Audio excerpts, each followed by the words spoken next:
Welcome, everyone, to day 5 of bLU Talks, Amplify Your Message. Everybody give me a cheer because it's Friday. Friday! Start with some silliness, start with some love. Thank you so much for being here and being here with us all week or for each individual interview. I love that you're here with us, both live and on the replay. So this is bLU Talks, Amplify Your Message.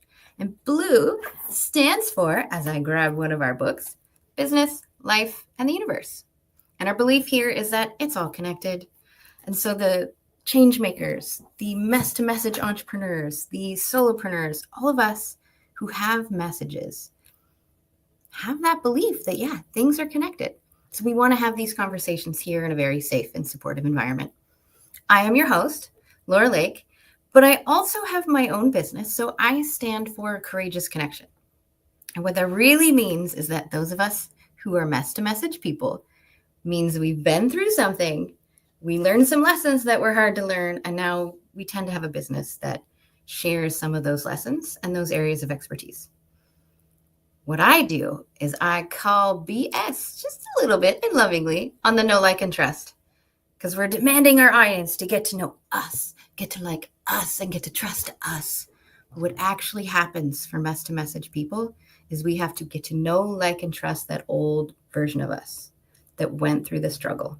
And that takes massive courage. And in that process, that's how we connect to our audience and create clients versus find them. So Brian, that is where I come from. Brian, tell us a little bit about you so that we know where you come from in your curiosity and questions today. Laura, thank you for having me. I'm blessed to be a part of bLU Talks. It has been a part of my life the last couple of years.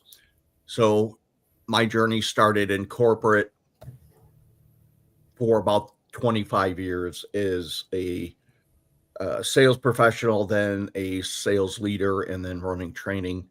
I got to a point where I knew there was something bigger for me, something different for me. Like many of us entrepreneurs have gone through very similar journeys, and I stepped away from corporate. And there were, several things I wanted to do. One was write a book. The other was start a 501c3 nonprofit. The third was become a certified speaker and coach. Is I was always speaking in corporate and coaching the sales professionals and sales leaders. So that was a big part of my background. So stepped away from corporate and became certified John Maxwell coach and speaker. Started a 501c3 nonprofit. We're in our 10th year. It's called Swift Outdoor Accessible Recreation. We help people with disabilities get back outdoors.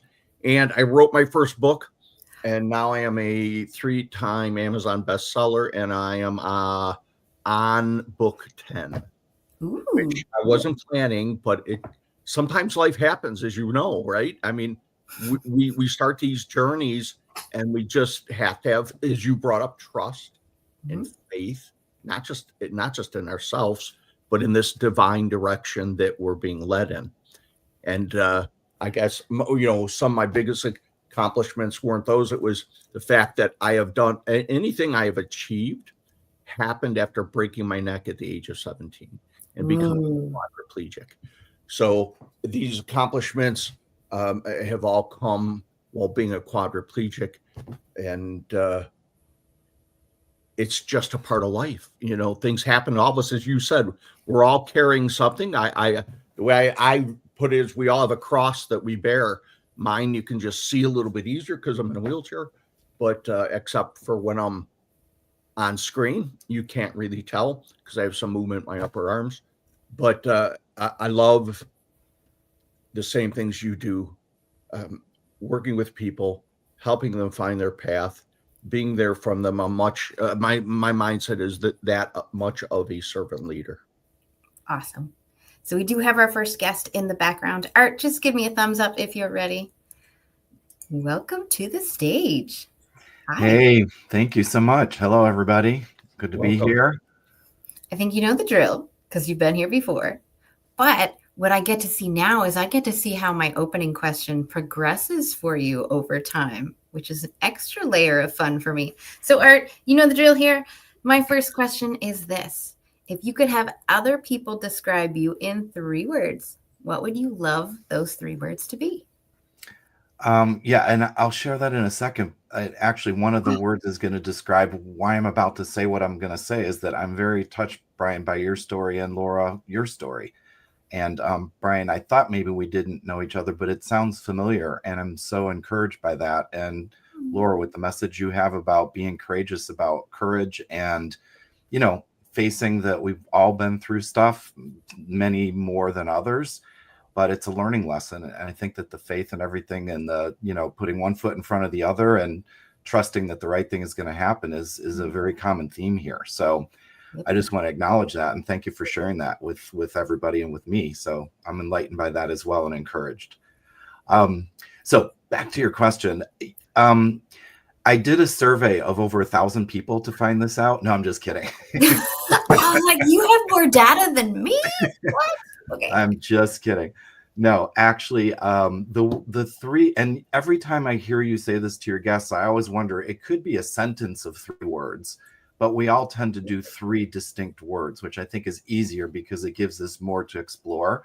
And the 3 that come to mind right now are thoughtful, kind, and encouraging. And again, I say that in all humility because these are what I would want people to say about me, and certainly what I try to use is my tenets and a lot of the things that I'm doing. But those are the 3 that resonate with me right now. There's so many others that could be there, but those are the 3 that jump out at me at the moment.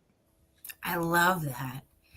The follow-up here is really to lead into your story and what it is that you do. I wanted to know the human part first, but the human's connected to the business. So here's the connection question. How do those 3 words, thoughtful, kind, and encouraging, how do they play a key role in the core message that you have for people? Sure. So what I currently do is I have a business that's focused on mainly B2B sales, business to business sales, very complex sales, IT, telecommunications, software, those types of things. And I help sales teams very similar to you, Brian. And this is where I do remember hearing your story at some point. We'll have to reconnect after this. But I help sales teams with increasing revenue, margin, client satisfaction, ultimately helping them to make more money and be more successful. It all starts, though, with kindness, and it all starts with a win-win approach and attitude. So I started my career as a mechanical engineer, and I have brought some props with me today because, Laura, I know another time you mentioned you started as a drafts person. So I actually went to 2 years at Purdue University in mechanical engineering. And then, honestly, I probably partied a little bit too much, let's just say, and I needed to get my act together. So I went back to Buffalo where I lived, and I lived at home, and I went to school part-time, and I worked full-time as a drafts person. Obviously, this goes many years ago, but I started as a draftsman working on blast furnace retrofit and construction for the steel industry. So this is really going back many years ago. And cutting the story shorter, I did wind up with my mechanical engineering degree in 5 years because I worked, like I said, full time. I did night school. And then I started out in engineering, but very early in my career, I was on the forefront of computer applications. So instead of mechanical drafting, this is, if anybody doesn't know, this is my eraser shield, if anybody remembers that, where you could erase very precisely, right? And my adjustable triangle, which is kind of stuck. There we go, my adjustable triangle, right? But all of that transitioned right as I was starting into my mechanical engineering as computer-aided design and all that. And as soon as I saw that, I was like, wow, that is amazing. So I shifted my career to be focused on implementing those systems inside of the company I was at, which was Union Carbide Lindy division in Buffalo, New York at the time. And then I went on to 2 other companies, and I got recruited by them to do the same thing for them internally. So I was a customer of technology. I was the one the salespeople were trying to sell to, and whose money, they were trying to take my money, right? Then it transitioned into sales and sales management roles because one of the software companies we were using recruited me to come on board with them. So the middle part of my career was sales and sales management, where I did pre-sales roles, sales roles, post-sales roles. I did management roles and across the whole board. So I had a really good working knowledge of that. And then I moved into, and I can't believe I'm saying this, 25 years ago, moved into sales enablement because I was working with a team of sales engineers, and the company I was with was doing a lot of feature function training. And Brian, you're familiar with that, right? Like feature function. But Yep. what we weren't getting was the sales engineers weren't getting the sales acumen part of it. You know, part of the term is sales engineer. So doing that type of thing, or solution engineer. So I did stuff with my team the company loved. They said, whatever you did, it's working. Now you could come into sales enablement and now do that for the whole company. So that's what started my career 25 years ago for sales enablement. Ultimately went with a international learning company for 3 years. And then since for the last going on 16 years, I've been on my own, and very blessed to have multiple partnerships with others that do similar things. And I cover the whole gamut. So I support sales and pre-sales. And yes, I also did write a book about this in September of last year. I put this book out, and this is also a 3-time bestseller for Amazon. So I'm very jealous, Brian, that you're on your 10th book. I have a good idea for what my second one's going to be, but I was just glad to get the first one done because that was an incredible amount of work. And so I'm, back to the words. I love talking with clients and finding out what they're trying to do. I'm a big believer that we got to understand them before there's anything they care about us. I also truly believe that sales needs to be win-win. So none of the push it and force it or do stuff by making a million calls. For me, it's the deeper relationship, and it's understanding what somebody's really trying to go through. And I think that that's where the consultative selling approach really comes from. And I believe when you do that, you're not going to lose. You may lose some deals, but you're not going to lose your intent. And you're certainly going to find the things that are much more aligned. I was just watching a video from Abraham Hicks. I saw you have a question. We'll come back to it, Brian.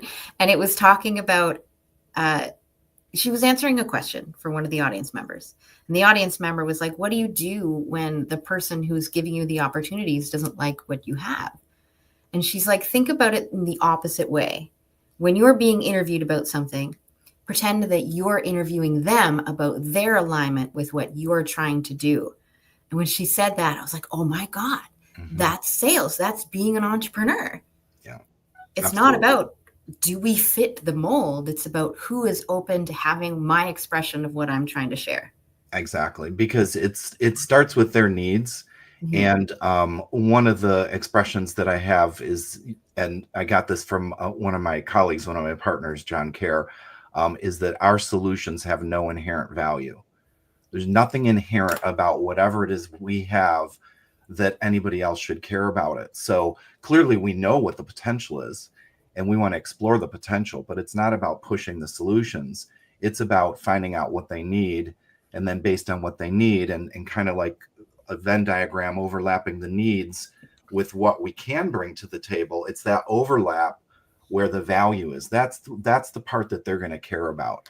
And so part of our job is to help them explore and expand what their potential needs are, but it should be all in the spirit of helping them and helping them in the sales situation, helping them to buy and helping them to buy in. And, free will has a lot to say there, because I don't want to force anybody into a decision. That's not a good relationship. I want it to be something that they want. And that's based on, like you said, Laura, asking those questions. And Art, I could see why those 3 words you used is a big part of what has made you successful. I mean, those are 3 words you use to approach, should be the way we approach anything, friendships, relationships, possible clients, because any possible client is built on that foundation of trust and belief in you and building that relationship. And I don't know how I feel about this, but we do have similar backgrounds. I wish there was another word for salesman. I just don't like the word. Yeah. I don't want to say it almost became a dirty word in a period of time where this perception of salesman was that guy forcing what he needed on you and not wanting to understand your needs and come up with solutions. Mhm. Either we have your solutions or we don't, but we don't know that until we find out your needs, wants, and desires, and see if there's as you said, Art, a win-win for both of us, where we can solve your problem and help you out with what we have to offer. So if you ever felt like that word salesman, because we probably have sold and went through the system in very similar times. What do you think about that term salesman? Mm-hmm. Yeah, I do think it's got a bad moniker, a bad reputation, and that's part of the reason why I'm recasting it, as it says here, seamless sales. And by the way, and I'll talk a little bit more about this in a second, but that's the play on words here with this, is that the SE and the AM are capitalized because it's about the sales engineer or pre-sales working with the account manager or salesperson. And so sales here should be looked at as something that is to be helpful for the client. It's very interesting because, just to dig into this a little bit further, when it comes to sales, there's a lot of different parts to that, different roles and everything, from the original people, like say the SDRs and BDRs, the business development reps that reach out, and then all the way to implementation and support. And then one of the key roles in the middle there, for a core part of it, is the pre-sales person. And in the high-tech sales that I do, that's a required role. It's somebody that does know the deep knowledge of the technology and how to take that technology and connect it with those business needs, with the needs of the client. What's interesting is that customers, prospects, inherently trust the pre-sales person. Now, in a lot of cases, companies don't even call it a sales engineer. They may call it a solutions engineer, a solution architect, a consulting engineer, other things like that, to take the word sales out of there. But it's a key part of the sales motion. And just with that little flip, they're more trusted, not because of the name, but because of what they do, because they are not perceived as having a quota. They're not perceived as wanting to get the sale. They're perceived as being helpful. Yet the reality is they are trying to get the quota. They are trying to get the sale. So I find that interesting. And then the customer tends not to, for some reason, trust, the salesperson, as we said, and that makes for an interesting dynamic. The other little inside thing, and you probably can relate to this, Brian, and many of the listeners as well, is unfortunately the salesperson doesn't even always trust the sales engineer, whereas the customer trusts the sales engineer. The salesperson doesn't necessarily, because the salesperson may be afraid the sales engineer is going to be too truthful, going to say too much, going to talk too much about features and functions and kind of ruin the sale. So this is why I'm on a mission to take the best of both worlds, and the intent of sales, which is to help people buy, and the trust of pre-sales, which is they're the ones that make the magic happen, and then connect everybody together in a seamless way, so that it's not just a seamless sale, but it's a seamless buy. So the buying stakeholders feel comfortable about it, and the clients are much more successful. And by the way, just one last thing. Recent studies have really focused in on this, because I call this like the last frontier of sales enablement or improvement. Mm-hmm. There's a lot of other stuff that's come along the way. This one is still not, the code isn't quite cracked on this idea of pre-sales and sales working together. And recent studies by Salesforce and a whole bunch of others have found that when you compare a team where the sales and pre-sales is not aligned with the team where they are aligned, there's a 37% difference in win rate. So it's substantial, just that alignment alone. And it's something that now people bring stuff up and I'm like, well, I have the answers for that, and my book is more, it's not, as you know, Brian, it's not about making money off the book. That's not the point. No. The point is it's a legacy. It's a gift. It's my 25 years of working in all those different roles to share ideas. And some people will take this out of the book and some will take that. And it's really about the system around it and the methodology that goes with it. Absolutely. And most of us haven't written a book to make money. That's not why we do what we do. I did it to help shine light on those that maybe are at the beginning of my experience 20 years ago or 30 years ago, and to help them see through some of the pitfalls, some of the mistakes, and see past where they're at, to kind of like a parent. You coach your kids, you work with your kids, you don't want them to make the same mistakes you did. The book is out there as a roadmap to show them, along with real stories of the things that can help them, the things they can stay away from. And I don't care what kind of book you write, but we do it to shine the light for others. Is you're talking about trying to create this seamless approach for people out there. The objectives of those different roles are very different.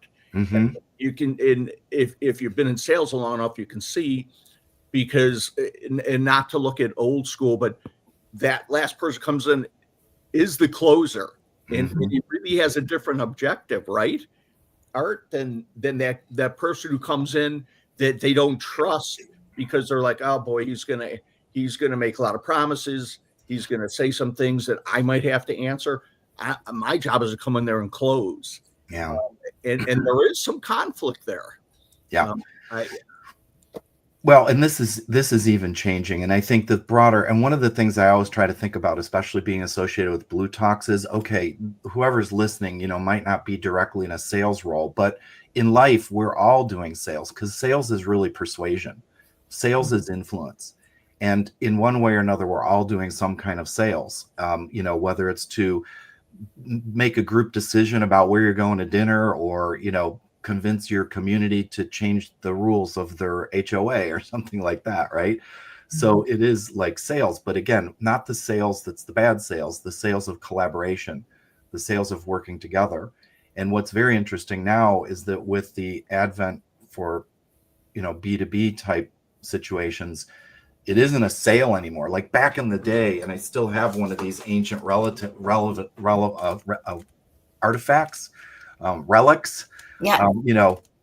A physical CD. Back in the day, you could sell millions of dollars of software by handing somebody a CD that had that software on the CD, and you got the sale. There you go, Laura. You got the, you closed the deal when you handed them the CD, and then it was like they were supposed to go off and make it work. And a lot of people, that didn't necessarily happen, but the closer did their job, and that's, in a way, thankfully, a lot of it's not like that anymore, because now it's about consumption. I mean, everybody think about the apps you have on your phone, or all the different subscriptions we have for our cable service, right? Or our internet service. And all of a sudden you realize, oh, I haven't watched Hulu Plus in a long time. I'm just going to cancel that service. Well, they just lost a customer, right? So with a lot of sales now, it's way past the sale. So I even have changed this, Brian, to, it's not about closing the sale. It's about getting a commitment to consume.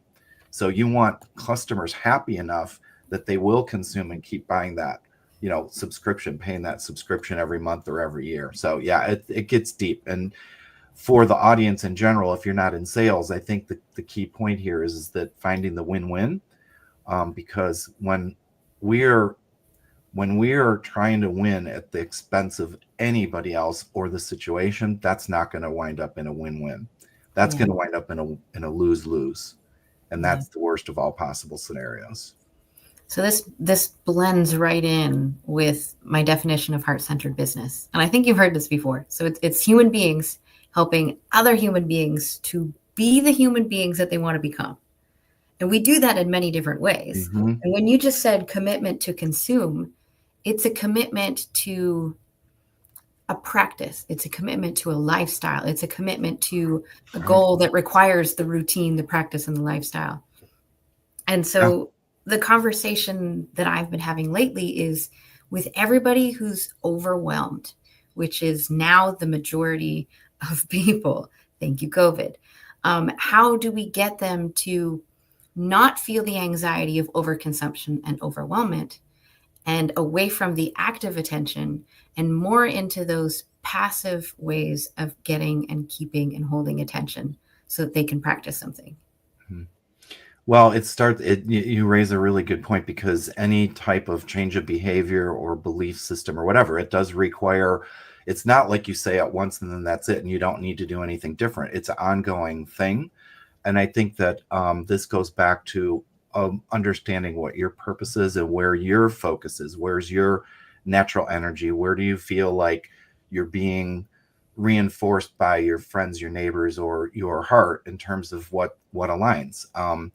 There's a lot of overload these days, and whether it's social media or just, I don't know, having too many different moving parts. That's what I often experience. There's so many different, especially running your own business.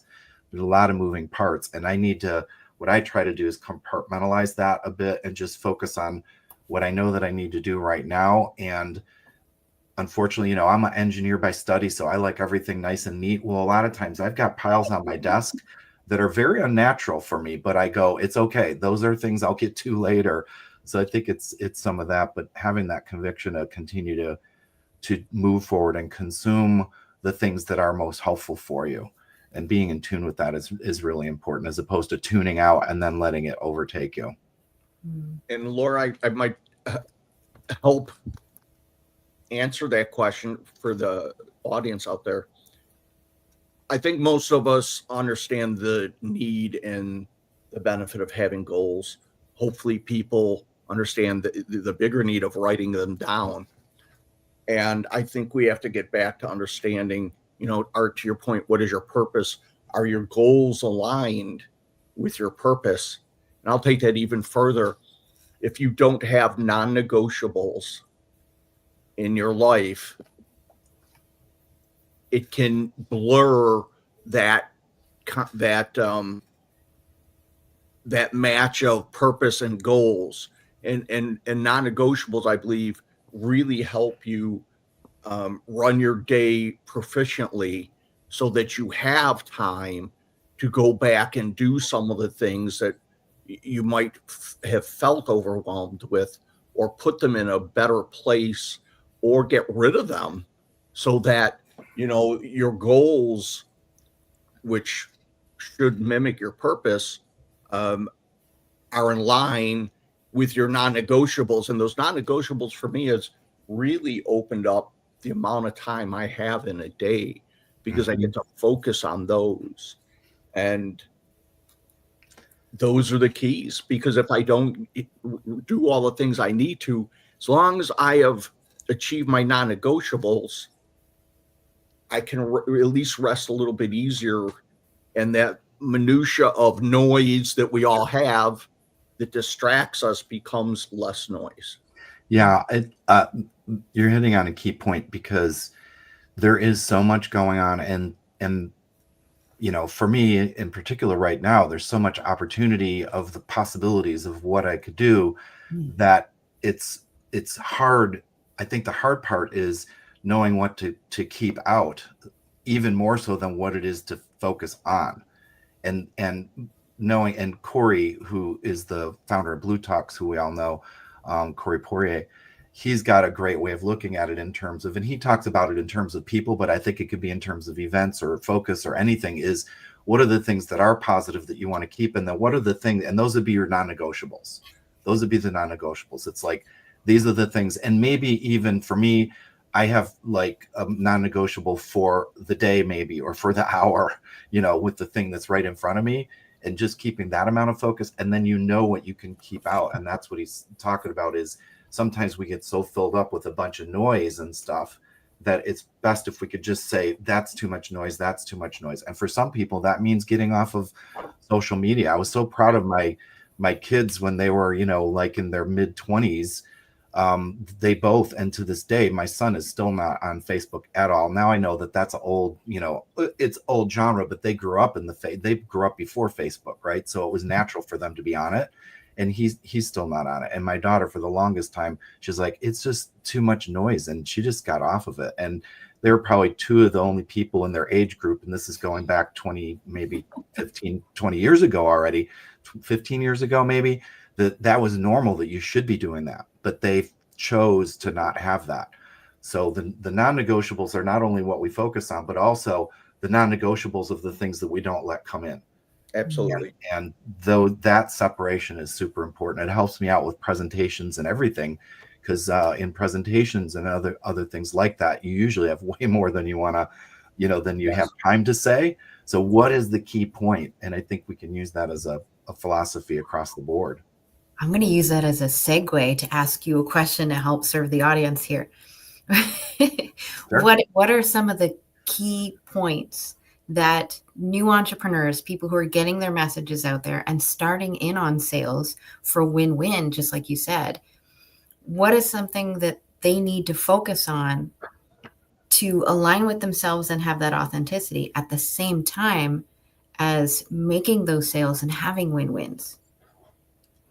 Well, I believe it goes back to one of the things we've been talking about, which is the relationship. Now, there is some sales books and some sales methodologies that say relationship selling is not the way to go. And their point was, if you only rely on the relationship, that's not going to cut it. There's more to it than that, but it's got to start there.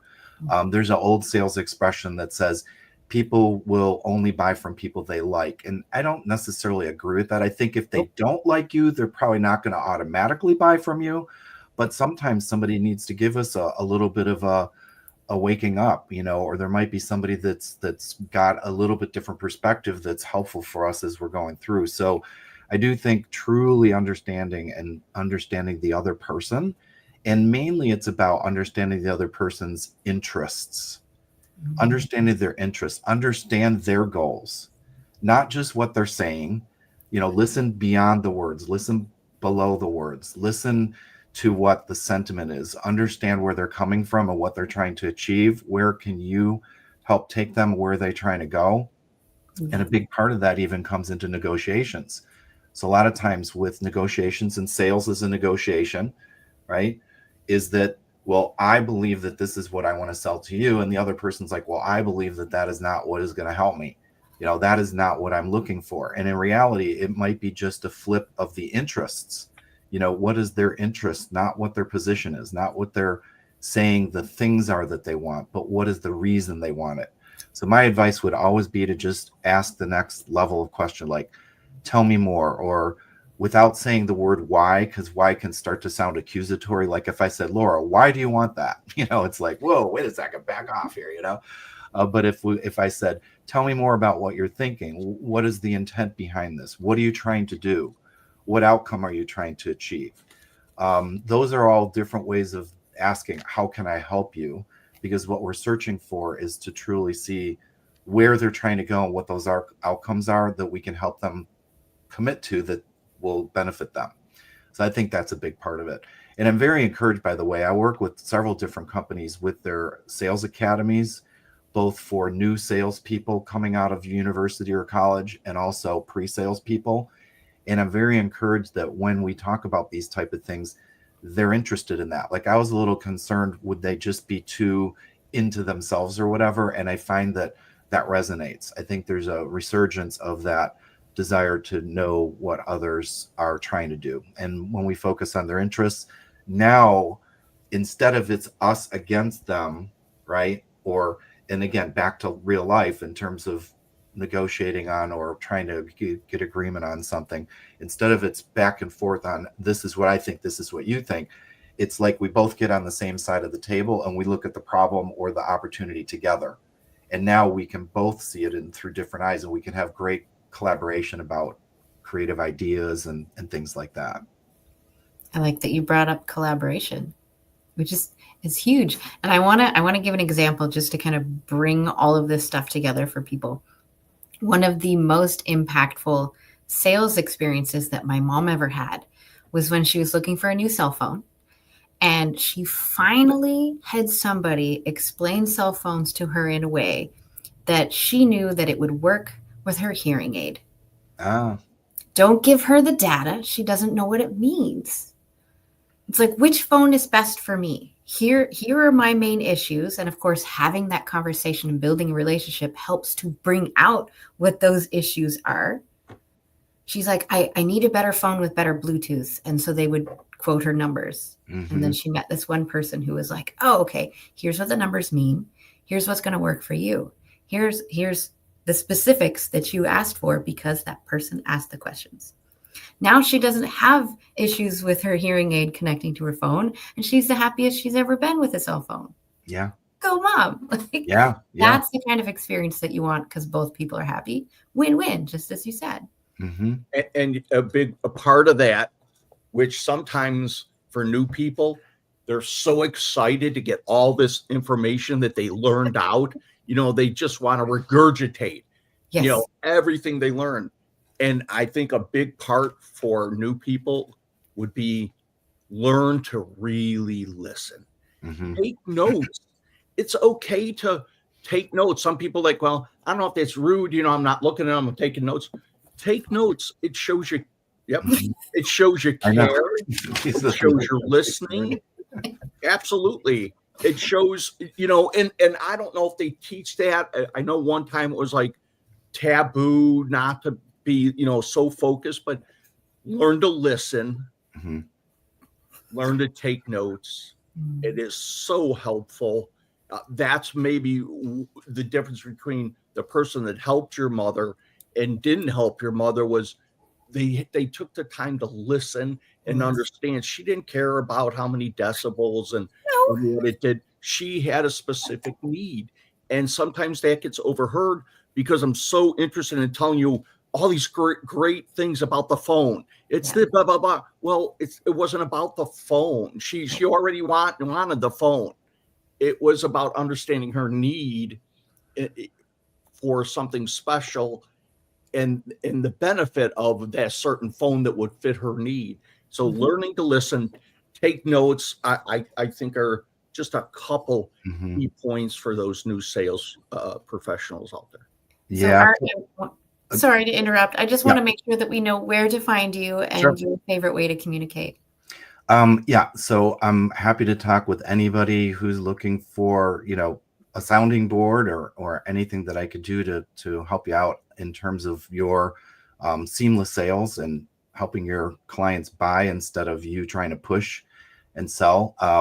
LinkedIn is probably the best one. So it's just www.linkedin.com/in/art_from with 2 M's. I believe I'm the only Art From on there. My website is teamsalesdevelopment.com. I have a ton of resources on there with webinars and articles and things that I've done. And then I'd love to help any organizations with their sales kickoffs, keynotes, other things like that, where we can reach a broad audience and especially a mixed audience of sales and pre-sales, because they often don't come together except for some of those bigger events, and help sales management to increase revenues and all that by helping your customer achieve their goals. So those are a couple of ideas for anybody that's interested to talk further. Love to do that. Awesome. And I like to hold space at the end of an interview just in case there's something on your mind or in your heart that you want to share. So what would you love to leave people with today? Yeah, well, I'll go back to the third word that I came up with, which is encouraging. And that is that even in sales, we have experiences that we can bring to the table, but we don't want to just say, hey, you should do this. One of the ways that's helpful to do it is if you know of a situation that somebody currently is in where you have previous experience, you can bring up some, and in a sales context, it'd be like, others like you have also expressed this as a concern. How does that sound to you? Or is that resonating with you? So we're not trying to project it on the person. We're offering that we do have some experience and we've been through some things like they have been through. And whether it's, the loss of a loved one, if you've lost somebody, or whether it's buying a new car, or whether it's a, multi-million-dollar software sale, if you've got the experience, it doesn't matter what you say, and our solutions have no inherent value. But when we ask in a caring way of others have also expressed that, or others that I've been working with have been through something like that, and they've mentioned this, how does that resonate for you? That's a way I think we could be encouraging and see where the conversation goes from there. So I'd leave that as a final thought in terms of the way to keep that conversation going and not feel pushy and feel very, very thoughtful and kind and encouraging.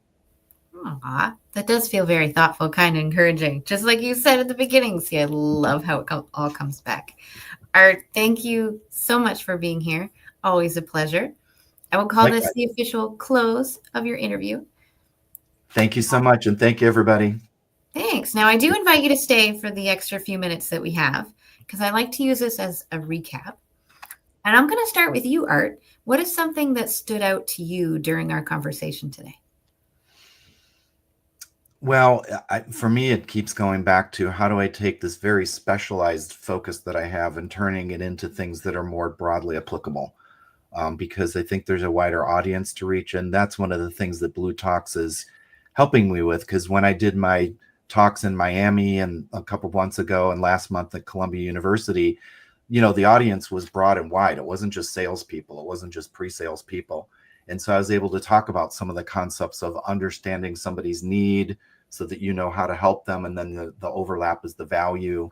I talked about the need for discovery, like you were saying, Brian, asking questions. And when we ask the questions in a helpful way, that can expand somebody's idea of what they need, that they don't know what they don't know. Customers don't always know that. And so we can help them out, or others who are trying to make decisions. So those are a couple things that came back and resonated between the three of us as far as what we were discussing today. What about you, Brian? What's something that stood out to you?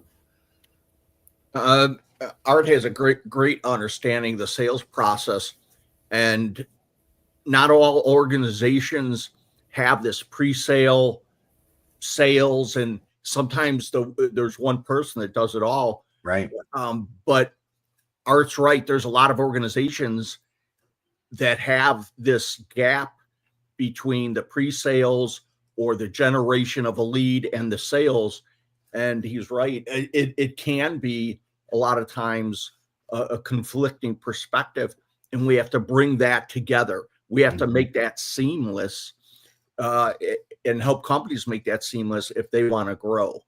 So it was something that not a lot of people maybe understand, that there are organizations that have that multi-level of different people trying to touch a client. And if that's not seamless, nobody wins. Thank you. Appreciate that. I have to press the unmute button. Okay, a couple things that stood out to me, Art. I do enjoy that you focus on the win-wins. That's always a great thing to focus on when it comes to sales. And if you haven't heard of that as a new entrepreneur or getting your message out there, start there. Like, that's minimum standard. Keep going for that. I really liked that you said that it's I wish it was 70, a 37% increase in sales when the pre-sales and the sales team work as a team, instead of butting heads or trying to make whatever their focus is to be their win. So win-win within the team, as well as with the end user, the immediate person that you're selling to, like all of it to be a win-win. Excellent. Okay, we do have about a minute and a half left. So I'm curious, where do you see this conversation going? Like in the future, in the next year or so, when it comes to sales? I guess, where would you like it to go? Where would you like the conversation to lead? I'd like it to lead to individual contributors. So pre-sales, talking with your sales counterpart for win-win. Sales, talking with your pre-sales for win-win. And believe me, there's organizations that have figured this out, and there's salespeople that have figured it out, and they are the ones that are excelling. But over and over and over again with my clients, I hear, oh, they're not letting me do this, or oh, they're being too whatever.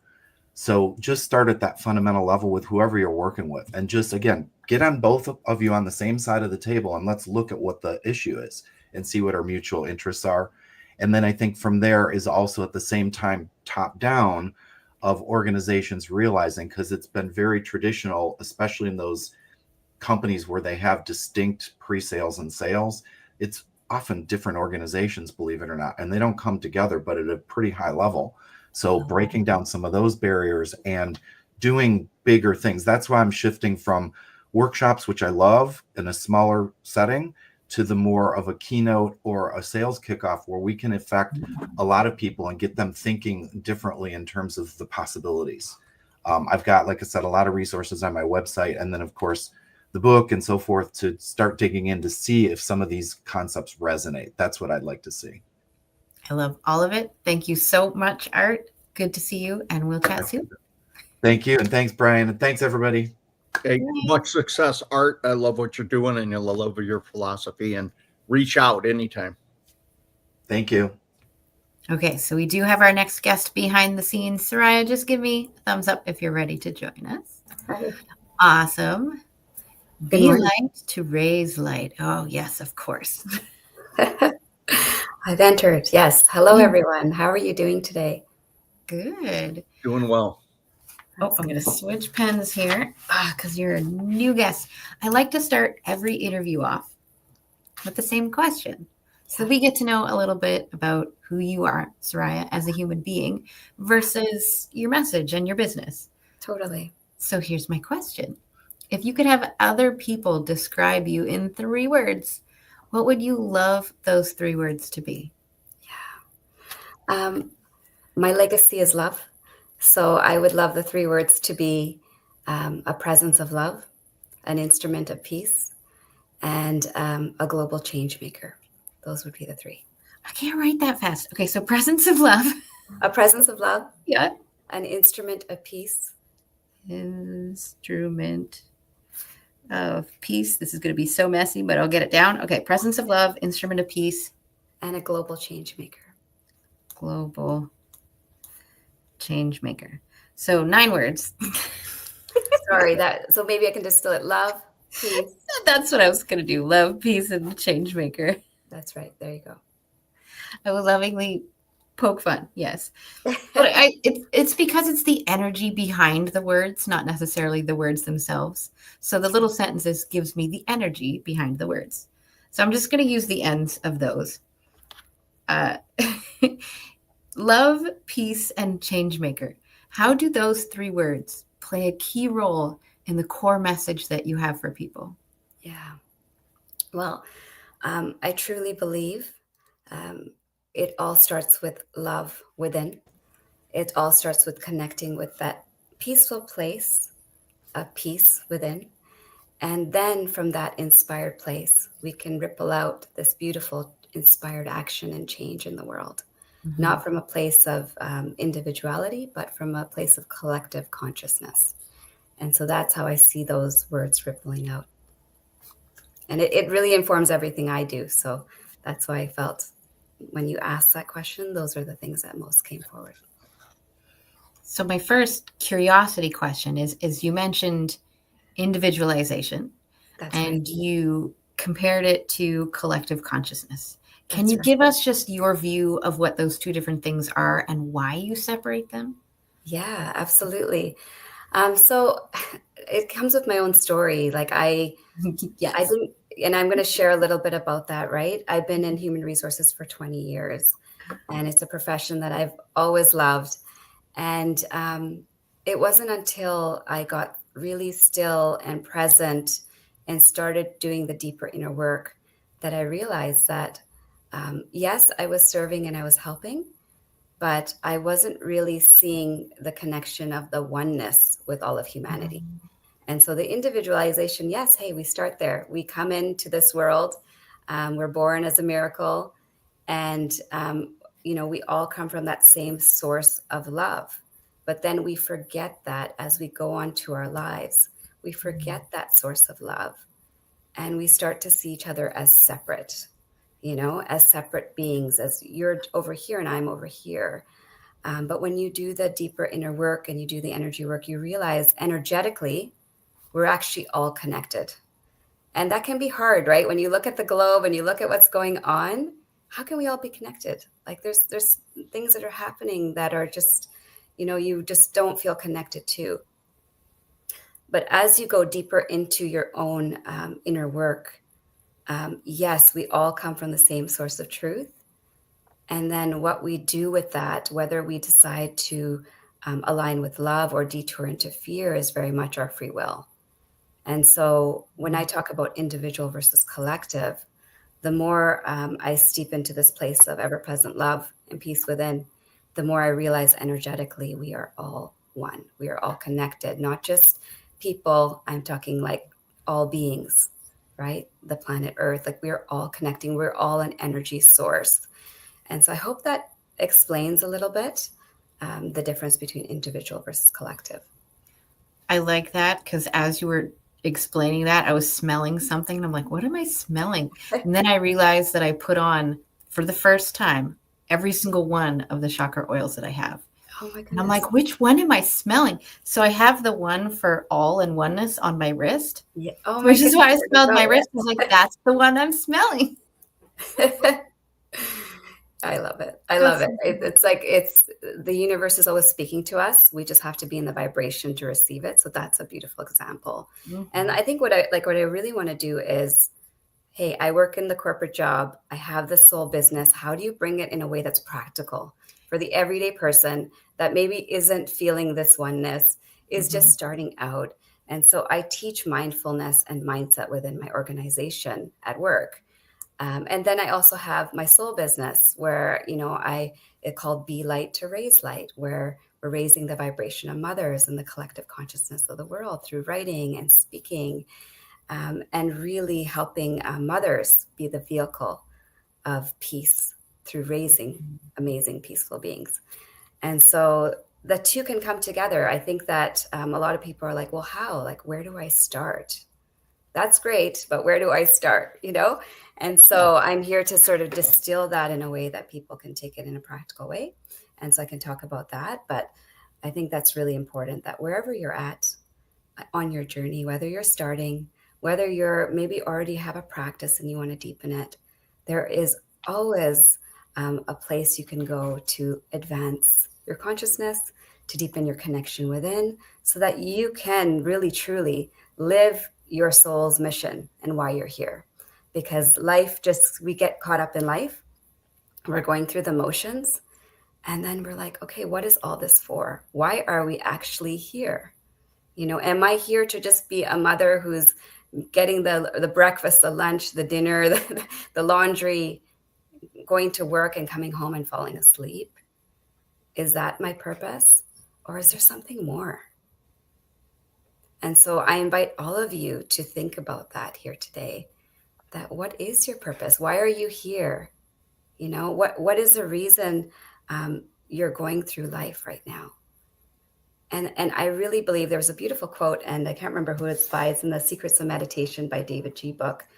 But it was saying, stop thinking, stop talking, and there you will find the truth. And so it's like we're in such a busy, noisy world, and we've forgotten how to get still and be present with ourselves. And that's where the truth lies, and that's where the universe can speak to us in the present moment. I'm trying to look up who said it. David G. Yes, I have it. I have the book right here. I was just listening to it on an audiobook. I was like, that is so powerful. So I'll see if I can look it up for you too. But yes, it was just so beautiful. Your message, this philosophy, this lifestyle, really that you're trying to create, really expands beyond motherhood. Everybody should be trying to seek this. And I know you said you work with mothers, but I mean, I think this piece, somebody was asked, are you happy? And I've always had a great relationship with my mom, who was that traditional 60s homemaker. She cleaned the house, she did laundry, and she was more than that. I've never seen a person in all my life that was so at peace than my mom. And I guess I learned this from her. It wasn't about, is she happy? She was always at peace. And finding that peace isn't something I think we think about, but I think ultimately it is what makes it's a place we want to be. It's better than being happy. And it's even hard for me to explain, but she was always at peace. And it was something I could never figure out how she got there, but she was never, I don't ever remember seeing her flustered, angry, mad, jealous. She just was always at peace. How do people find that peace? And I think one of the answers I might know, and it's probably the second part. Second part of the question is, if you do not love yourself or you're not happy with yourself, I believe it is hard then to find that peace and or be at peace and love others if you don't love yourself. And I think there's so many people out here, whether you're an entrepreneur or not, that just don't love themselves and accept where they're at. Yeah. How do you help people find that? Yeah, I love that question. First of all, what an amazing mom you have.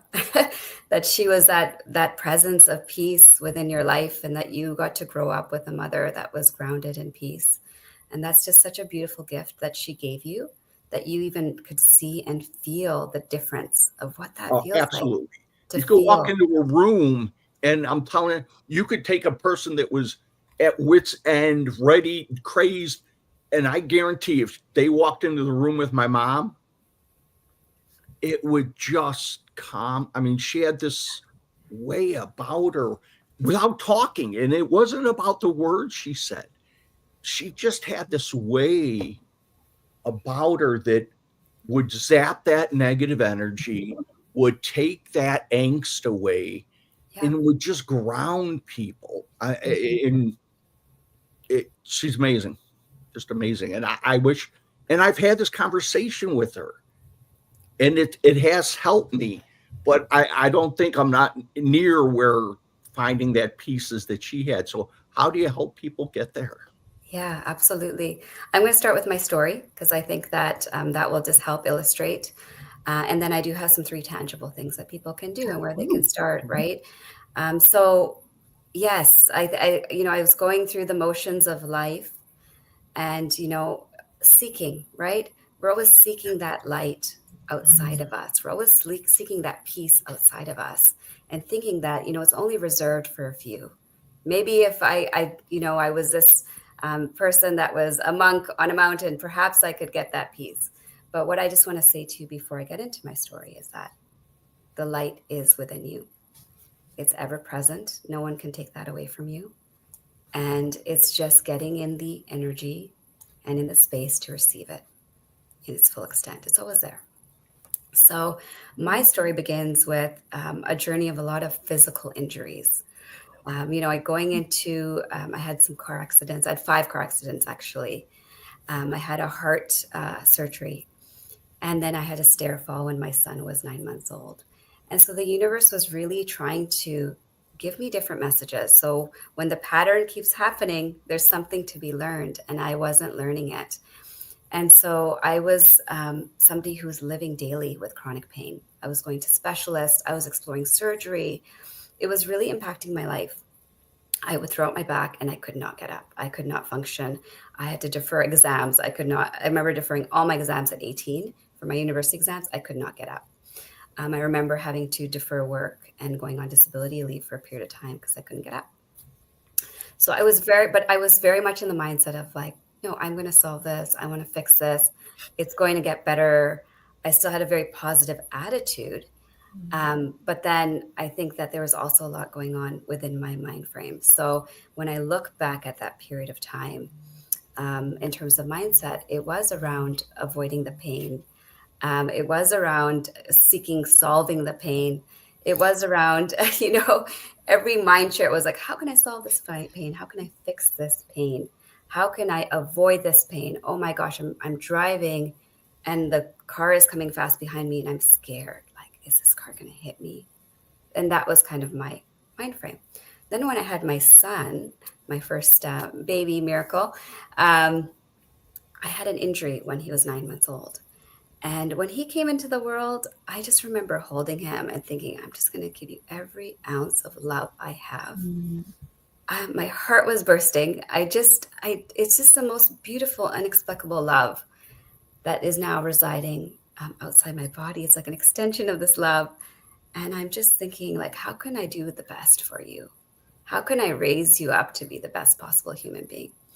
And so I went into service mode. Initially, I just went into what I saw all the mothers and for ancestors do, which is service mode, give away all the love, forget the self. And I'm just going to pour every ounce of love and time into you. And that's how I'm going to show I love you. Fast forward to the 9 months where I had the stair fall and I had the concussion and I re-injured my neck and back. I now can't hold my son because he's crying and I can't lift him up. I'm in this fog of like having a concussion. I'm trying to get through the night feeds. I'm like trying to get through mothering. And I'm just like, oh my gosh, I just want to just hold you and take care of you and be with you in the way I know you need me to. But the universe had other plans. And so I was now going down the road of specialists and doctor's appointments and going through the same motion. In Canada, we have 18 months of maternity leave. So I was very fortunate to be on maternity leave for 18 months. Wait, you had 18 months? Yes, 18 months. It's amazing. And I've been getting it too, but I didn't get 18 months. Well, and it just actually is when my son, this is now in 2018, it just came into effect that year. So it's pretty recent. And I was like, yeah, I'd love to spend 18 months with him. Yeah. And I don't think I would regret that time. But at the 9 months, from the 9 months to 18 months, I was experiencing all these injuries, like physical symptoms of the injuries. I'm now going back to work at 18 months. And, I love my job. I'm going back to my job and I cannot look at the screen. I cannot drive. I'm like, I cannot function. And so I just was beside myself. I was like, oh my gosh, I just want to take care of my son. I want to be productive. I want to get back to work. I want to get back in the swing of things. And I just wasn't arriving. And so this one day I just got on my knees. It was literally brought me to my knees. And I just prayed and I said, you know what? Help me. I don't know what to do anymore. I've had these 22 years of chronic pain. I've had this heart surgery, now the stair fall. Like, what do you need from me? Like, what do you need from me? I just want to get better. I just want to help my son. And then I heard this word, meditate. And I was like, okay, all right. Okay, meditate. Okay. And it wasn't something that was new for me at the age of 10. My parents were meditators. At the age of 10, I started meditating off and on. Okay, off and on, going to meditation. Not totally understanding as a child what a gift that was. And so I said, okay, I'm going to start meditating. And so I would feel this energy in the middle of the night, wake me up, and I would sit in my bed and I would just sit in silence. Nothing fancy. My back was hurting. My things were hurting. I was just sitting on my bed in comfort, in silence. And what I came faced was with all the things that I had not dealt with, all the things that I had pushed down, that I was too afraid to deal with, too afraid to look at, started coming front and center. And now I wasn't running, right? I wasn't running. I was in my room. Okay, I've done everything now. Like, what else? What can I do? And what I needed to do was just be. I didn't need to do. I didn't need to be productive. I just needed to be with myself in silence. And so for many days, I did that. And I allowed the emotions to come up. I allowed to see what was there. And I allowed myself to cry, which was a hard thing for me to do, which is cry and let it out and let my body feel the relief of that. And then this one particular night, I felt this ever-present presence of peace and light overwhelm my being. I was just sitting in meditation. And I just was like, wow, I have no pain right now. I just feel this perfect peace. And so I had this thought, which was like, how can I rest here more? And then the second thought was like, how can I gift that to others who are facing darkness? Because they deserve it as well. And so I started going on this journey of hearing my inner voice guiding me to different places and experiences that would help me, number one, do the deep inner work. So the deep inner work was the number one gateway for me to start the journey. I should say my number two. The first was stillness, right? Getting still and getting present and having a daily practice of getting still. And for those of you who are starting, I know it can feel sometimes intimidating. How do I stay still with myself? Start with 30 seconds. Okay, start with 30 seconds. Take a deep breath. Just notice your breath. Witness your breath. Witness the rise and fall of your chest. Start in the morning when you wake up. Okay, even if it's a meditation, you're in bed and your eyes are waking, and you start your day with just that breath and perhaps a peaceful thought. It could be a prayer. It could be something you're grateful for. It could be a positive mantra, like a mantra, a word. Okay, so start your day that way and end your day that way. So stillness was the first point of getting to this place of healing. And then I am now at the gateway. I'm opening the door. And it's like, hey, Soraiya, walk on in. We've been waiting for you. We've been waiting for you. We wanted you to learn this lesson, that actually you needed to go deep within yourself to do the inner work, to see what was there at your subconscious, because 95% of our thoughts are subconscious, to understand the limiting beliefs, to rewire your brain, and to come now in presence of the love that you always were. And so I went down and I did a life and spiritual coaching for myself. I didn't really have the mindset that I was going to get into this area. I started studying A Course in Miracles, which is a 365-day course on attaining inner peace. I studied under Marianne Williamson, who taught how to use A Course in Miracles in coaching others. And I started having a daily ritual and practice to start my day. I'm a busy mom. I don't have time to sit on a mountain for 3 hours. I'm not a Buddhist monk. I'm an average person that just found their way to peace, right? And Buddhist monks are beautiful too. So I'm not saying anything about Buddhist monks. I love them too. I have a lot of appreciation and joy towards a Buddhist monk, but I'm not one. And so I'm the average person who's found peace within.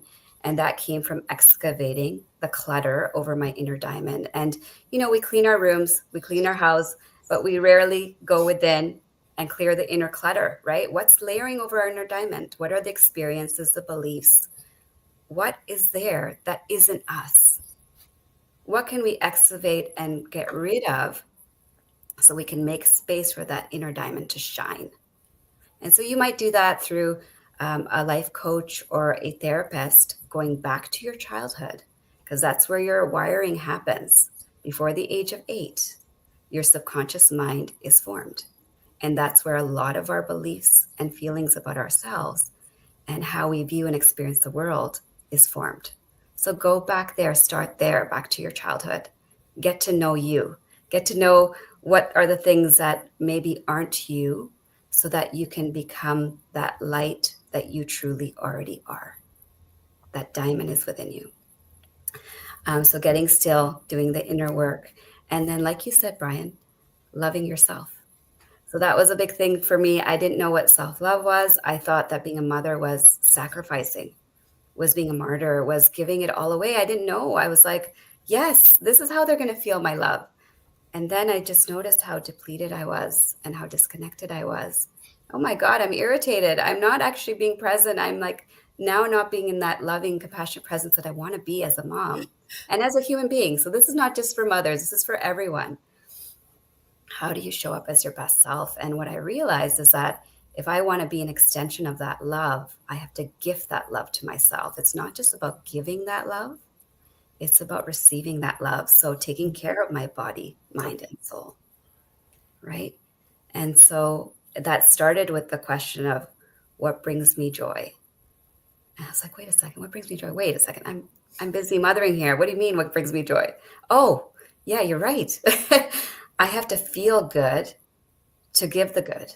I have to feel the joy to give the joy. And so, yes, of course, I was a loving presence, but now I see the difference between how I was mothering then and how I'm mothering now. And now I've healed 22 years of chronic pain without medicine, without specialists, without surgery. It just came into the remembrance of who I truly was. And I love that that statement from A Course in Miracles. A miracle is a shift in perception from fear to love. I'm going to say it again. A miracle is a shift in perception from fear to love. So if you look at my story, I was very much in the place of fear in my mind, both conscious and subconscious. And so I was blocking my capacity to heal. I was blocking my capacity to hear the guidance, to receive the guidance that ultimately has led to my release. I was imprisoned in my mind with fear. And now the release came in remembering and releasing the chains of things that were not me, to step into the power that is me.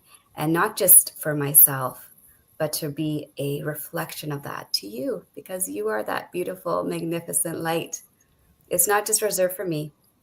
It's not just reserved for, this special spiritual entity. Every single person is born as a gift, as a miracle, as a light within you. You're gifted this light when you are born. And that light is your ultimate guide. That light, when you connect to it, is this voice that is your own voice. It's not somebody else's voice. It's your own voice that is guiding you through that connection and that presence of peace, to live in alignment with why you're here. And some people call it intuition, right? Some people call it inner voice. And sorry, Brian, you had a question? No, you've touched on so many amazing things. I see Laura taking copious notes. Yeah. I know. Oh my goodness, thank you. And you're right. I mean, several points that are so true and so important to understand is our subconscious, because I do a lot of speaking about the importance of positive self-talk. And they say that the average person has around 60,000 thoughts a day. That's right. Unfortunately, 80% of them are negative. Yeah. And we repeat those negative thoughts about 90% of the time. How could somebody possibly love themselves if we're subconsciously repeating all these negative thoughts? But and so we have to understand that. And then from a mother's point of view, just because I've grown up around my grandmother, I have an amazing mother. I look at my sisters, they're I wouldn't want a mother's job. I don't know how they do that. I'm serious, and they're old school mothers.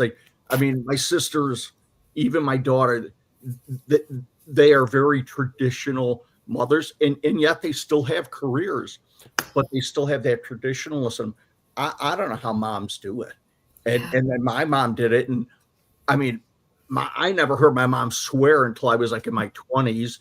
She just was this like Mrs. Cleaver, and it's probably before your time. Mrs. Cleaver. No, I remember Mrs. Cleaver. Yes. Okay. Yeah. It's like this perfect mom, and I am so blessed to grow up and see this person that was the first one up, the last one to bed. I never seen her complain about being tired, about all she had to do. And I believe she found what you talk about, this inner peace and this light inside of her that I never saw dimmed. And that is such an amazing place to be able to get to. And there were times we had a reminder, and to your point, that you cannot give from an empty cup, right? So you as a cup have got to continually fill that cup. She had to find ways to keep that cup filled so that she could give. And that is a conscious effort that needs to be made by people that are so busy, so stressed out, by all of us. Whether you're a mother, whether you're a father, we all have different things that are pulling on us, draining on us, that we feel are our maybe obligations as a man, obligations as a woman, that we have to remind ourselves that we need to fill our cups, because you can't give from an empty cup. Yeah. Yeah. I want to meet your mom. I just oh my God, she sounds like such a beautiful woman. And what an amazing example, in the sense of you just see her embodying her light. In whatever circumstance she's in, she found peace with that. Right. And Absolutely. She was able to be that radiance for you and your family. And that carried on now through your sisters, and what you're seeing is carrying on.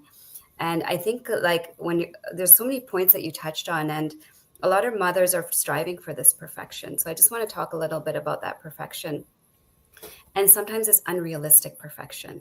And so I know I saw it in myself, like a working mom, trying to do all the things outside of work, want to be there for my kids to the fullest extent.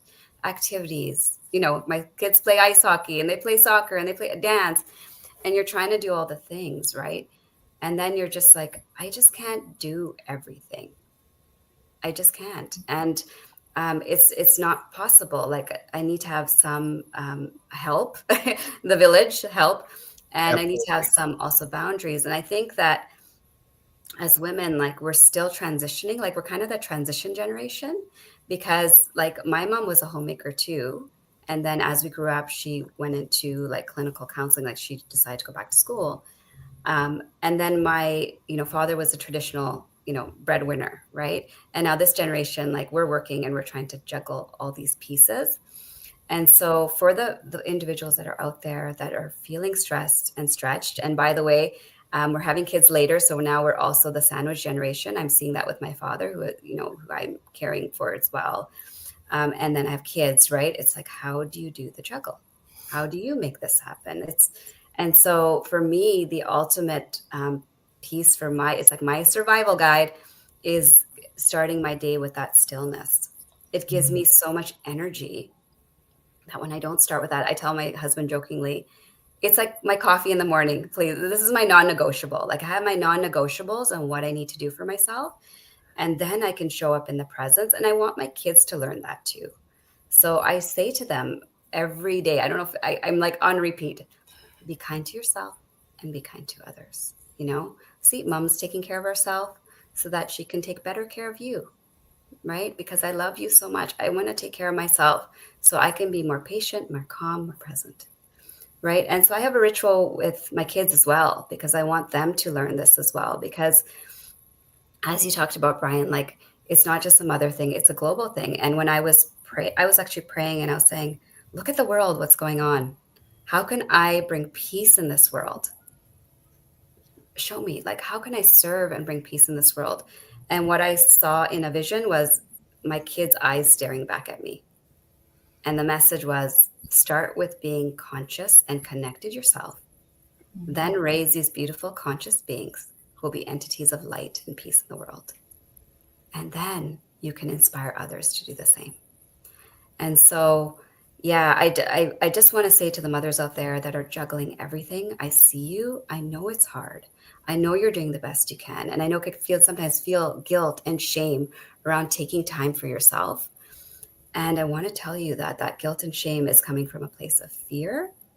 And I know it's going to be hard to see when you're in it. How can I take this time? I don't have time for this. That's what I hear mothers say. I don't have time for this. But that time that you gift yourself, that silence that you gift yourself, and it doesn't have to be in a lotus pose. It could be driving to work in silence. It could be, like I said, taking a deep breath. It could be putting the kettle on, just taking a few mindful breaths, right? It could be going for a walk or exercising. Whatever gets you in the present moment. I don't know what happened there. Whatever gets you in the present moment brings you into consciousness and awareness of your thoughts. Like Brian said, you have 60 to 80,000 thoughts a day. Most of them go unnoticed.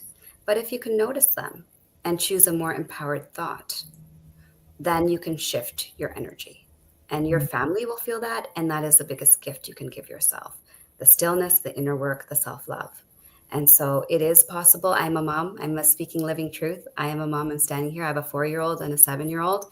I started this journey of deep inner work when my daughter, I was pregnant with my daughter, actually, my second child. And I started meditating with her right from day one, actually from the womb. We started meditating together. And this inspiration started flowing through. And even when she came earthside, I start simple. Different stages of motherhood have different self-love practices. So when she's a newborn, of course, I'm not going to be sitting there at the same meditation practice, but I just took moments to cuddle her, just notice her, and feel in presence with that moment. And that was my meditation. So do what aligns with you. I'm sharing what I've done. You will find what resonates with you. Do what resonates with you so that you'll actually do it, because otherwise you'll fall off. And being a mother as well, there's moments where kids are sick, the winter season, you can feel like, oh, I fell off my practice. Remember, you're here to see yourself with a lens of love that the universe sees you with. Mm. When you're having those moments of feeling judgment, or you're feeling shame or blame, or like, oh my gosh, beating yourself up, I always say to myself, how can I see myself and others with the lens that the universe would see? Would it be with shame and blame and judgment? It would be with pure love. And that's how you're meant to look at yourself as well. And so if you fall off, it's okay. You can get back on. But just have a practice where you can go to. This is your first aid of like taking care of self. So anyways, I know I've shared a lot, and I don't know how much time. Oh my gosh, I don't want to No over worries. my time No too. So worries. We are at that time, though, to ask you, where do we find you? And of yes. course, your favorite way to communicate. Yes, absolutely. So you can find me at Soraiya Bodhi on Instagram. Or if you prefer email, you can also email at inspire@belight2raiselight.com. And so feel free to reach out. You're not alone.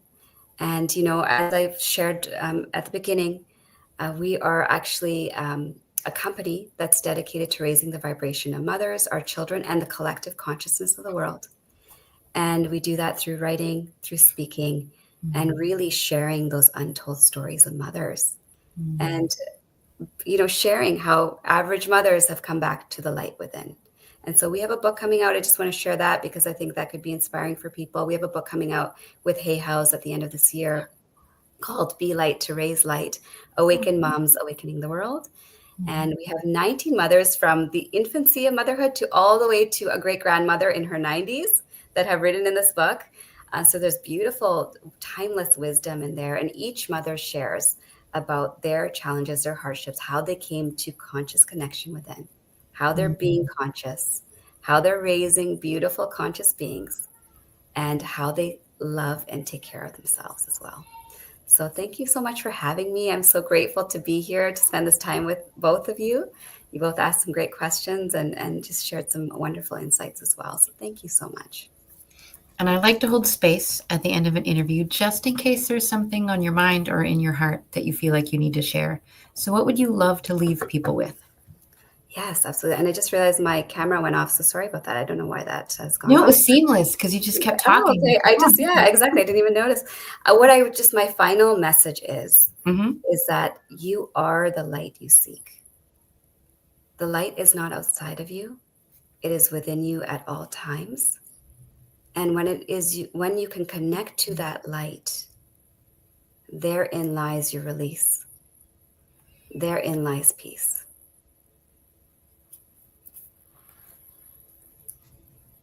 The light. Oh, that's beautiful. Oh, okay, we do have time. We have like a minute and a half. So I want to ask you this question.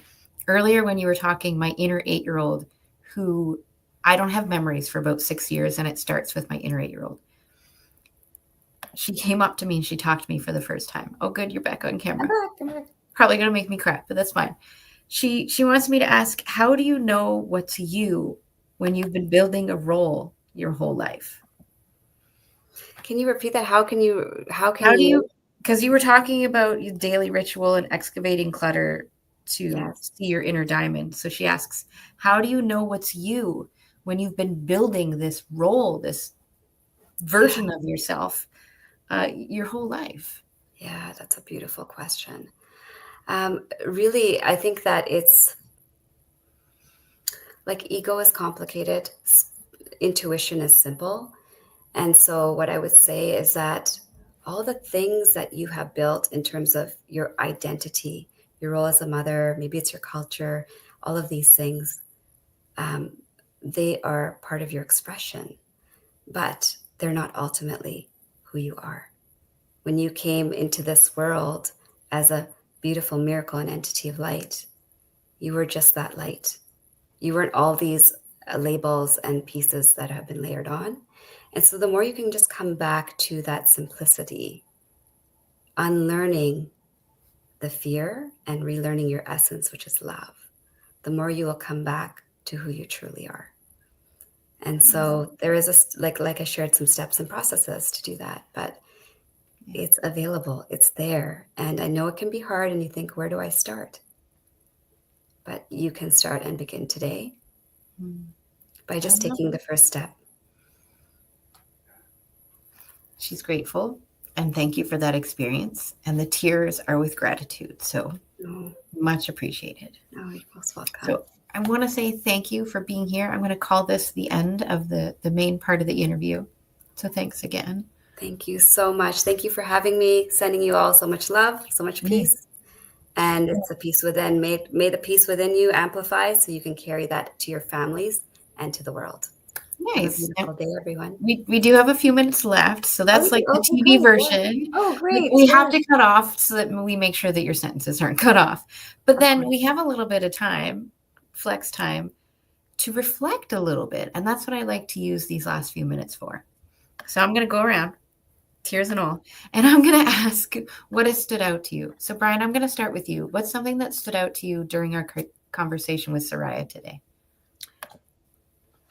I think we forget that there is this genuine light within each of us, and it is a I'll relate it to explaining to my kids when they were young and they were like, well, how do you know if it's right or wrong? And I told them, if you're questioning it, it's wrong. You know it in your gut, and we forget that in our intuition or in our this gut feeling, we have to remember that we have this light, and we've got to go back to that light more often. So that was a big part of what really hit me, is that light within each of us. I like that. I liked that you mentioned that you were in HR. That's right. Mostly because like this is kind of a business platform. We're all in business. We're trying to start a business. We have a message around a business, whatever.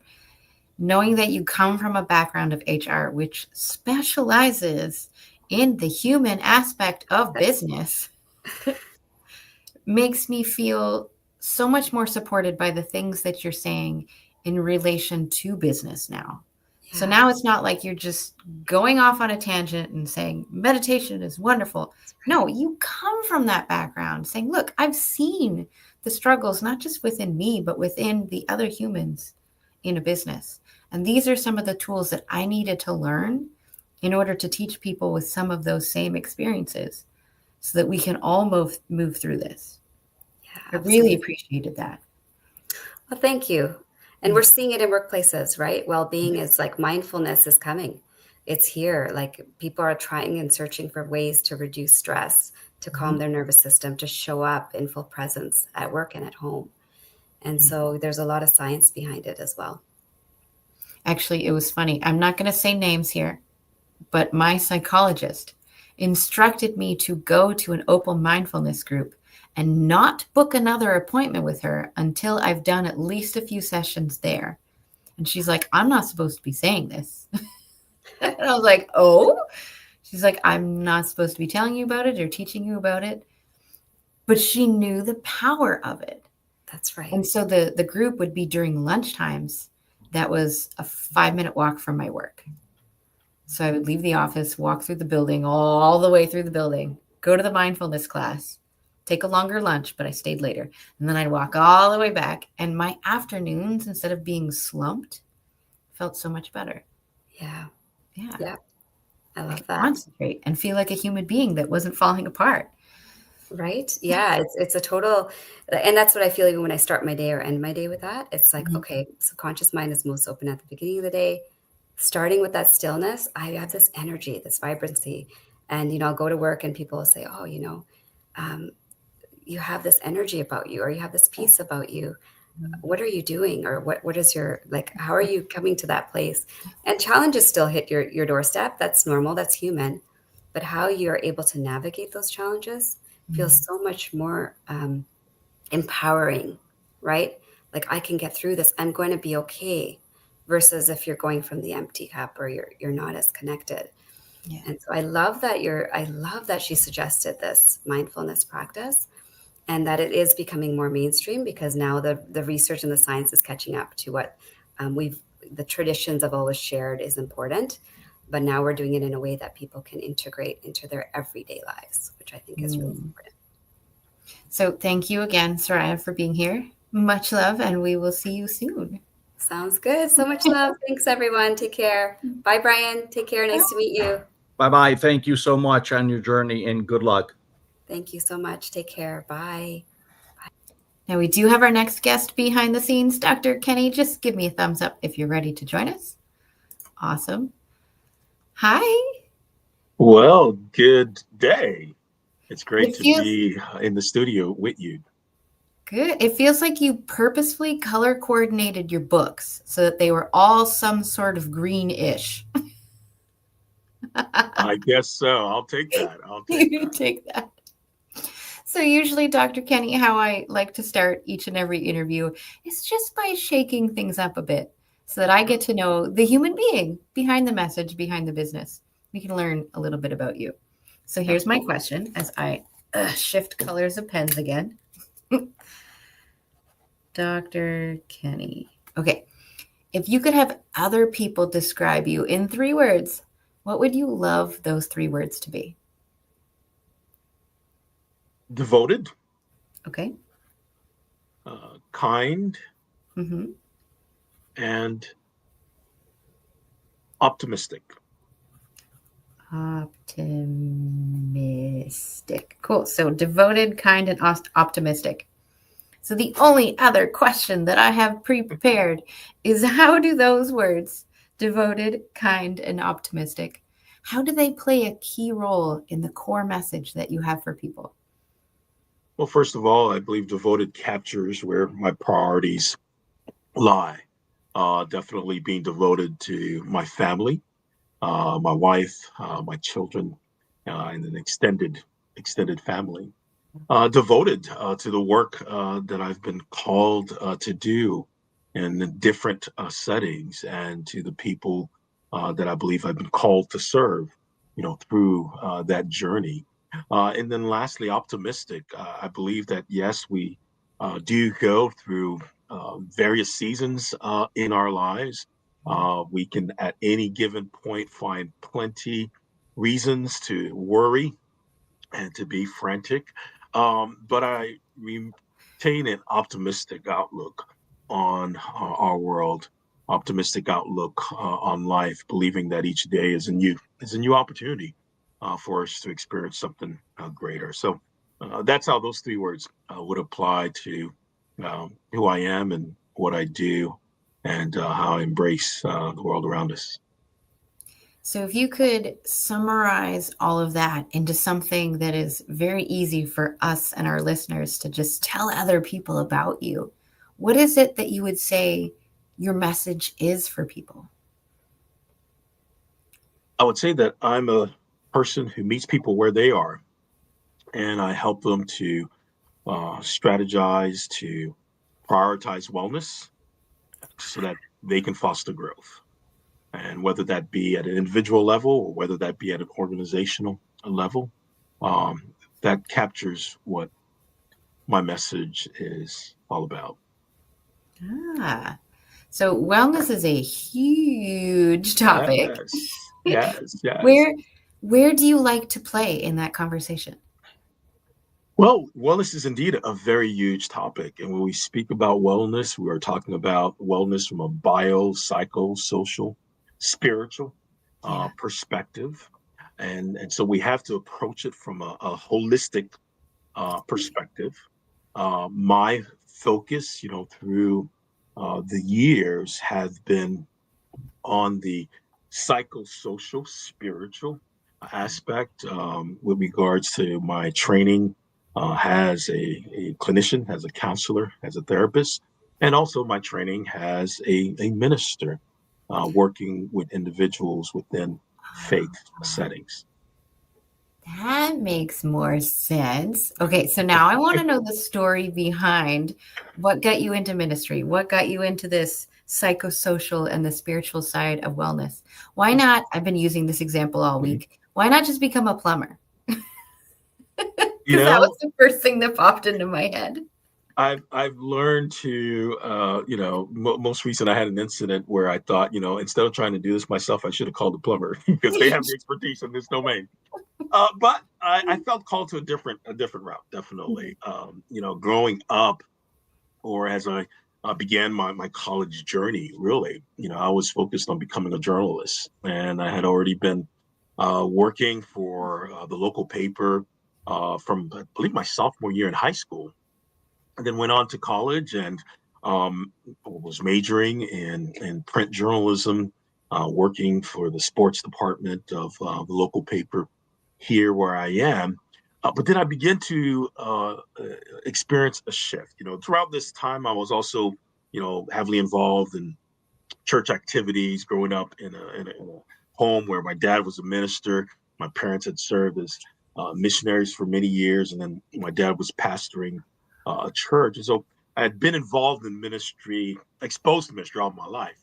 But with regards to my profession, as I was preparing to enter the world of media, print journalism, to be specific, I began to experience something different within the newsroom. In sports, you're covering athletes in sports, you're covering the glamour, the ups and downs of the athletic season. But what I began to see was that particularly the college students, the university athletes that we were focusing on, they were having going through very challenging times, and not so much on the field. I'm from the U. The U dominated back in the '90s, but it was what was happening off the field. The choices that they were making, the things that they had been exposed to, growing up. These were impacting their lives at a time where they should have been positioning themselves for continual growth and continual opportunities. And so many times, the lives of these athletes would make the front page news rather than what they were doing on the field itself. And so I began to be challenged by that, to begin to be burdened by that. And it began to create a shift in me to be on what I call the other side of the pen.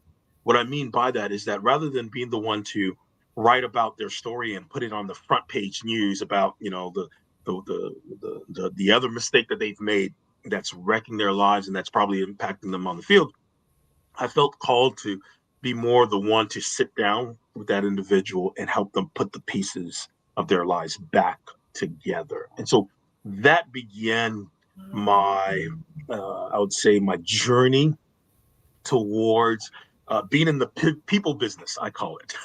Being in the people business, meeting people where they are. And at the same time, I kind of felt that sense to being pulled into, ministry. And so eventually what occurred was I had the opportunity to go to grad school, received an assistantship from where I was. And I thought, well, if I'm likely to be in ministry one way or another someday, having some counseling skills in my toolbox would be great. Not knowing that it would become actually a full aspect of my profession today, So I went on to graduate school at the University of Miami, obtained my first master's in counseling. From there, went on to a seminary and decided there to specialize and obtain my education in a program that integrated faith and psychology in working with individuals. So my master's in divinity and psychology and counseling, and then went on to get my PhD in the same field. And then I've been working in various settings, just meeting people where they are and helping them to achieve wellness holistically and allow them to experience the growth that we should all have the opportunity and the privilege to experience in our lives. Did you find that spirituality for you helped you put the pieces together, to use your own words there? Absolutely. Absolutely. Again, one of the key things about, spirituality is that, spirituality is, we say that spirituality is different than religion. When we think of spirituality, we're talking about finding meaning, finding purpose. We're thinking of what is sacred.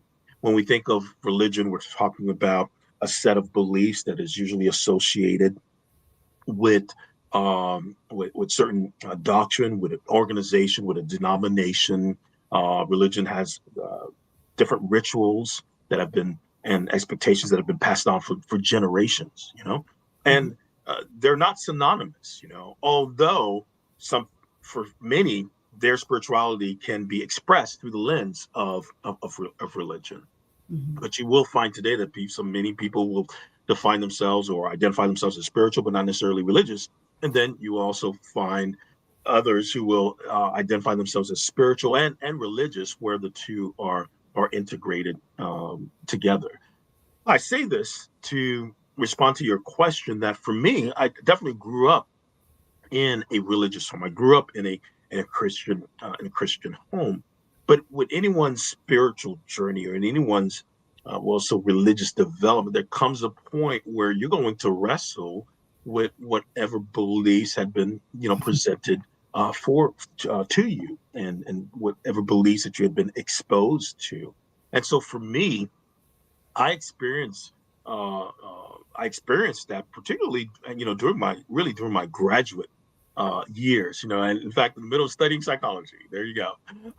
It really challenged me to almost deconstruct everything that I had been exposed to, that I had learned, and to reconstruct in defining my own understanding of how I view the world and the lens through which I see the world. And in turn, it allowed me to um, develop a greater appreciation, not only for my spirituality, but also for my faith that is interfused in that. And uh, being exposed to programs that were, let's say, non-faith or secular programs, and being exposed to educational programs that were more integrative in nature, I think that's given me the sensitivity and the training to be able to just meet people where they are, whether they describe themselves as religious, whether they describe themselves as spiritual, whether they describe themselves, no, I'm not any of that, just one human being speaking to the other, and yet being able to embrace their inherent value as individuals, and then assist them where they are to find the growth that they are seeking. Now that's a common conversation we've had all week, is being able to meet people where they are. Mm-hmm. It sounds easy. Sure. It really does. But in reality, it's simple, but not necessarily easy. No, not at all. Not at all. Not at all. The things that we are exposed to from the beginning of life, that is set to draw us further apart, that is set to gravitate towards people who are, quote unquote, most like us, to obtain that sense of safety and that sense of security. But I truly believe when we are fully able to embrace our inherent value, right, our inherent worth, our inherent dignity, then, and understand what I mean by this, we don't need a geographical location. We don't need an economic status. We don't need also a racial line to find our security, and at the same time place ourselves in a superior position to feel secure, while we view everyone else through an inferior lens. I truly believe that, and what am I talking about? I'm talking about, all the racism that we see in our world, or the discrimination or the sexism that we see, in our world. Usually that starts from a place of insecurity. If I'm insecure, then I'm going to find some marker by which I can dominate you to allow me to feel superior to you. The person who is truly secure can look at that person that is completely different from them and still embrace them as an individual, still embrace them as a human being, and embrace where they are and begin to connect with them accordingly. I want to bridge some conversations that we've had all week. So earlier today, we were talking about a Venn diagram. the 3 circles. I'm trying to cover the light so you can see it. There you go. Got it. Got it. You were just talking about comfort zones, and I'm going to reword this to familiarity zones. Sure. And if we're all in our own little zone, then we don't get to know each other. We don't know where somebody else is coming from. It's a very limited experience. Mm-hmm. But just as you said, we kind of feel like we're in control of that. But when you bring them together, I'm going to do this again. When we bring them together, you start to see possibility. Mm-hmm. You start to see things and understand things in a way that you never knew possible. Cool. So then the question for this and for you is, I'm going to direct it at you, but I want to ask everybody watching too. What is something that you thought would never be possible, but yet you've accomplished, or that you felt, right? Because you've gotten out of your familiarity zone or your comfort zone, like, go do it. Tell us an example.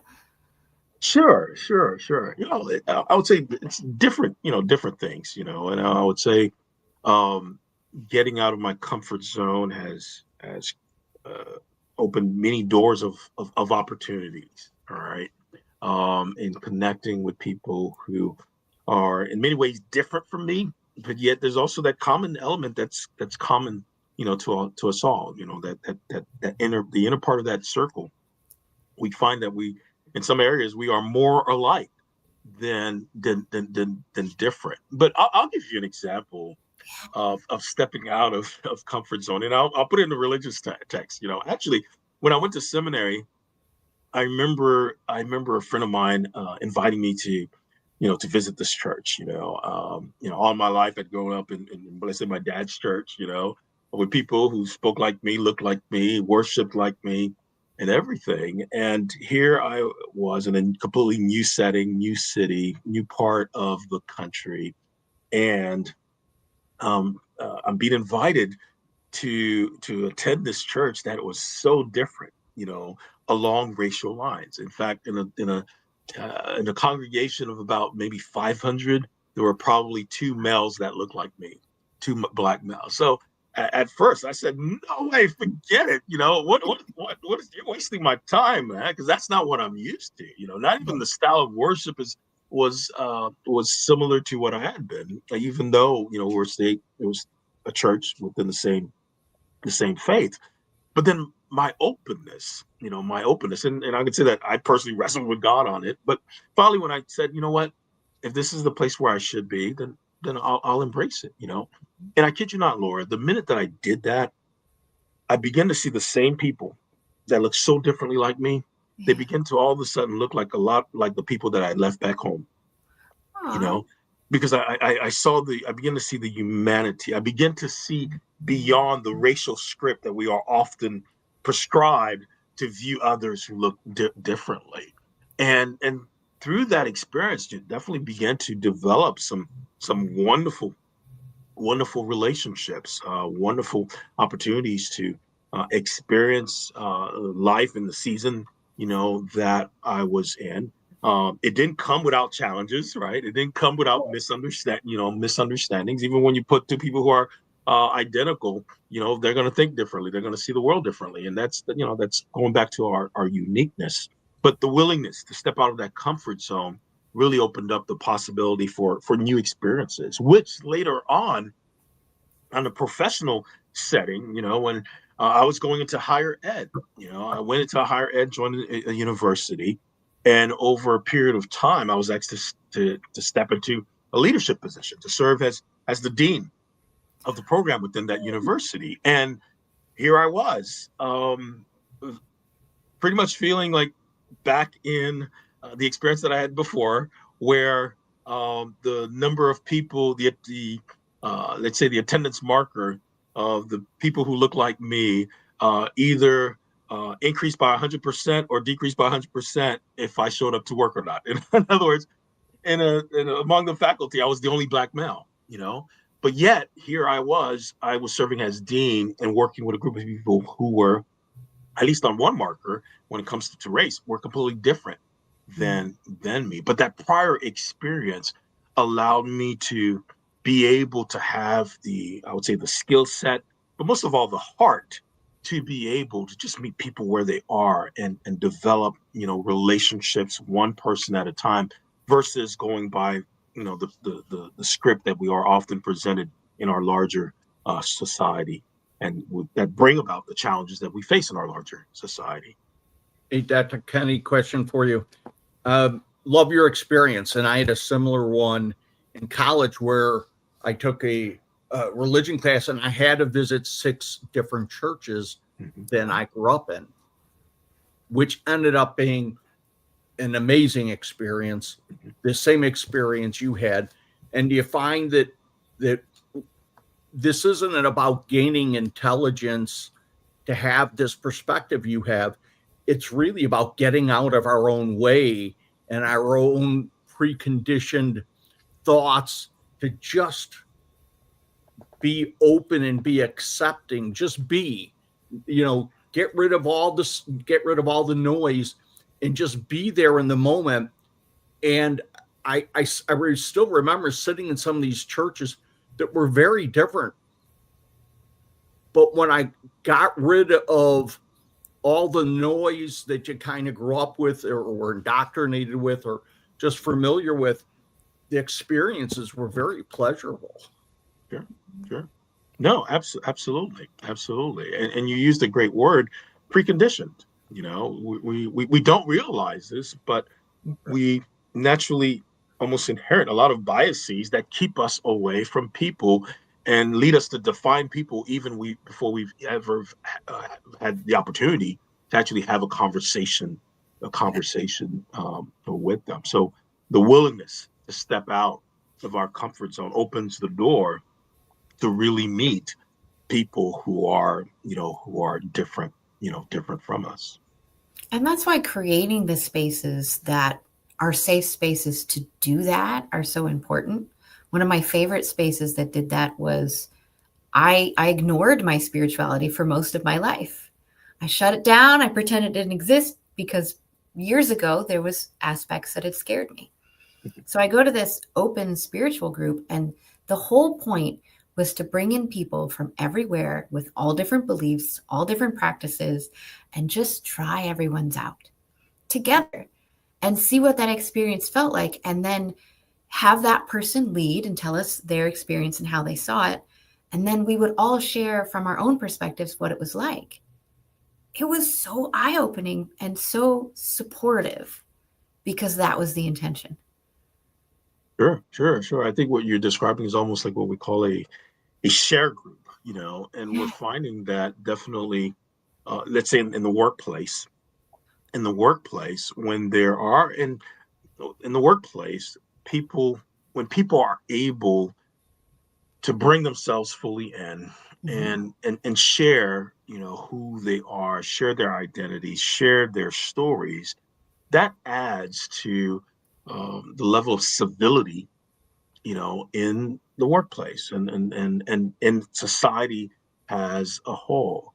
And knowing that I could fully embrace my values, I could fully embrace my beliefs, and yet sit across you who is different and value you, even if we're different, that develops into wellness for both of us. That contributes to our sense of well-being, because rather than be taking an adversarial position, which creates more and more tension, we are deciding to, we're going to connect where we can connect, and we should be able to connect because we're talking about 2 human beings, 2 human beings with hearts, 2 human beings with individuals that surround us, 2 human beings with families, and so we should be able to yet connect, even when we may think differently, even when we may be different, even when we may have had different experiences. But if we go by the script that we've been conditioned to follow,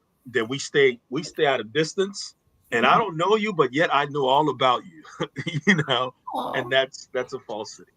Yeah. And the shame of it is that we take these preconditions, and if we open ourselves up to just sit down, we're going to find that we probably agree on 80 or 90% of value statements, things in our lives, the way we perceive things. we're going to probably agree on more things than we disagree in if we just give ourselves a chance to get out of our own way, forget about the preconditions, and start from scratch as just two people sitting, sharing.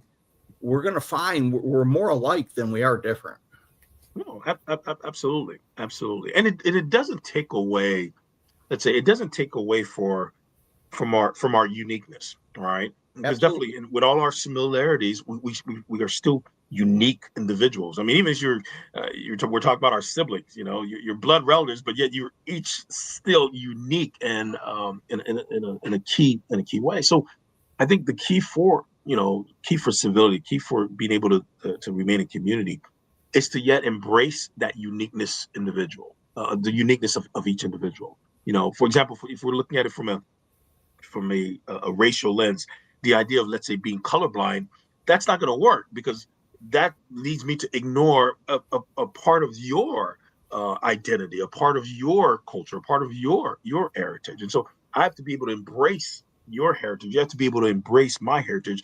And through that, we have to be able to embrace the experiences that we've all have had, not minimize that or pretend that they're they've never occurred, but to deal with the reality of that, and yet be willing to step into that initial uncomfortable place, that sometimes can be painful, but yet when when we have the willingness to go over that hump, on the other side is beauty,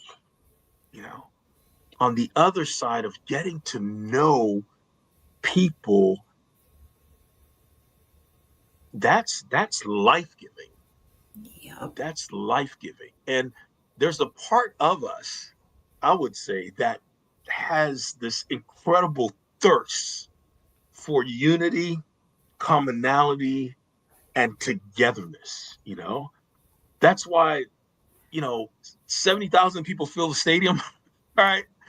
And you don't know anyone from Adam, but because the guy next to you is wearing the same color jersey, and because he's celebrating when the team that you are celebrating for scores that touchdown or makes that basket, then you don't know him from Adam, but what do you turn around and do? You start giving high fives, you start hugging, because we're on that same team, and that's exhilarating, if we could just replicate that, in other parts of our lives, with the willingness to step into that uncomfortable place and deal with the issues, and yet be able to connect by embracing each other's inherent value. I think that would transform definitely a lot of our communities and the world that as we see it.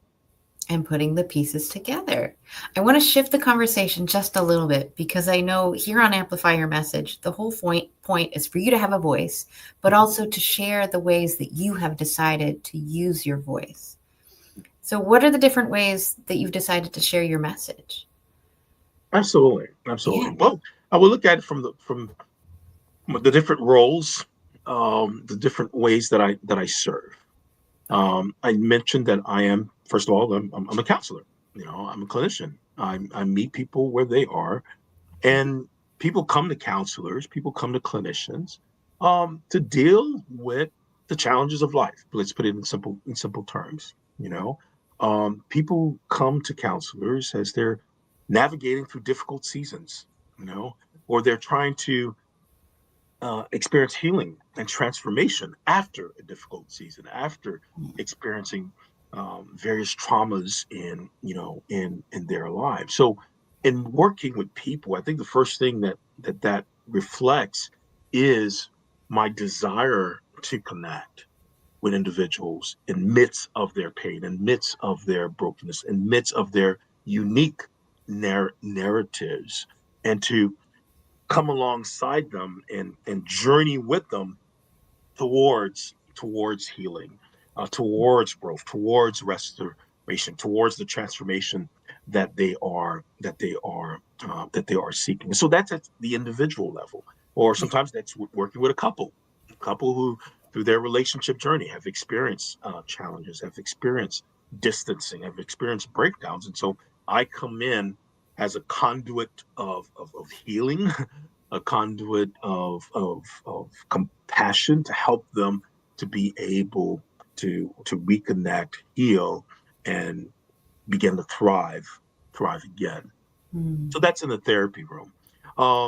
At the organizational level, sometimes it's going in and working with an organization, working with an entity to help their employees develop their communication lines, to help their employees explore new strategies that would allow them to increase engagement, that would allow them to increase civility, that would allow them to increase greater levels of collaboration that leads to greater productivity. The relationships that we have outside of work, it's also important to have those relationships. Research shows us that when employees are able to fully relate to one another, that contributes overall to greater levels of engagement, greater levels of productivity, and so that's a win for companies. But you can imagine the latter, when if I can't trust you as my colleague, then that means I can't go to you if I have a question about something I can't figure out. If I don't trust you, then your growth will be a threat for me. And so we'll be in a competitive stance rather than in a collaborative stance, which yields greater results for organizations as a whole. So in that role, my message of connecting and stepping out and embracing one another and learning and learning to value each other's uniqueness while we embrace our own is another way that my message is amplified. And then the other setting would be, I would say, in my role as a minister, speaking and teaching and sharing with congregations, sharing with my congregations, encouraging them from a faith lens, from a biblical lens, to address the issues that they are, experiencing. When we're talking about church, for me, I look at that as building families, building individuals. They're coming in during that time of worship to be empowered, to be equipped, so that they could go out and live, productive lives and positively impact neighbors, positively impact co-workers, to strengthen our community overall. So in those three spheres, I would say that's how my message is experienced. But first of all, beginning right at home, as I have the responsibility and I have the privilege to ensure the growth of my own family and the growth of my own relationship with my spouse. I like that you went straight toward work roles. What I was getting at more so was like, do you write? Do you speak? Obviously, you're doing podcasts.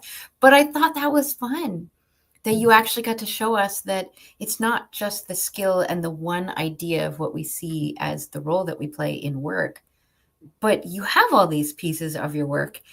And on top of that, you can speak, you can write, you can podcast. Do you have a book? Have you written anything? Because obviously you speak and you do podcasts. You're here. Sure. If you were to see my wall, you would see my vision board. You would actually see the 4 texts that I'm challenging myself to complete in the coming. You are writing. Yes, I am writing. Writing. I'm Okay. looking forward to my first text, my first book that I've been working on now. It's going to be titled something along the lines of Greatness Embraced. Greatness Embraced. It's the idea of embracing our own inherent value and living out the purposes for which we've been called to, and quieting those negative messages, dismissing those limitations that we often set by for ourselves, or we inherit through relationships that we've had with others. So I'm really excited. I think, and I believe that for in writing this particular text, it's really, I would say, it's really my story, my story and the journey that I've been on, and really embracing this idea that, hey, we weren't created to be average, but we're created to embrace this world and embrace the greatness that that is in us. For me, from a faith perspective, if I'm a product of the great one, that greatness is also in me, and I could exercise my life and live out my life in that way. So that's one of the key books that I'm working on. I've also been doing a lot of work on and doing a lot of presentations as well on this idea of workplace spirituality and how spirituality can positively impact the workplace, as because we see the link between spirituality and well-being.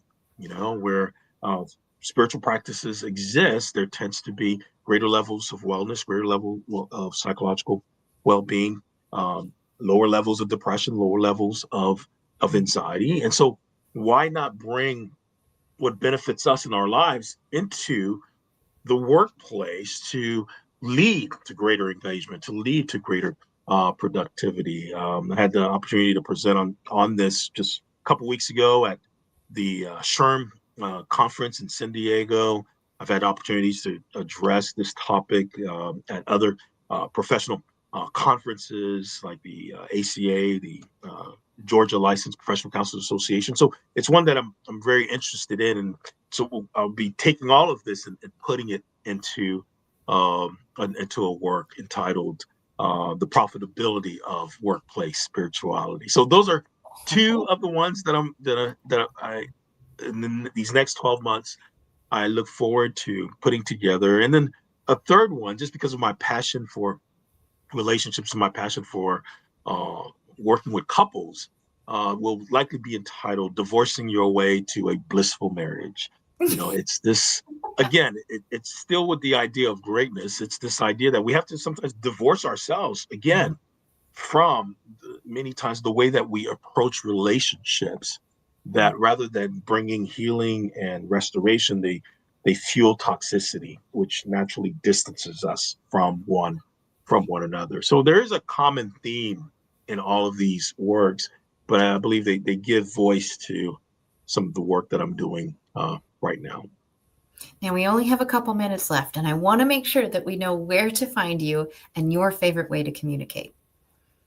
Yes, they can find me definitely on my website, www.kenyfelix.com. That's Kenny with one N and then Felix. Or they can find me on LinkedIn also, just putting in my name, Keny Felix, and I will pop up. And I would love to communicate with anyone who would like to extend and continue the conversation. And then email info@kenyfelix.com is the fastest way to also connect with me.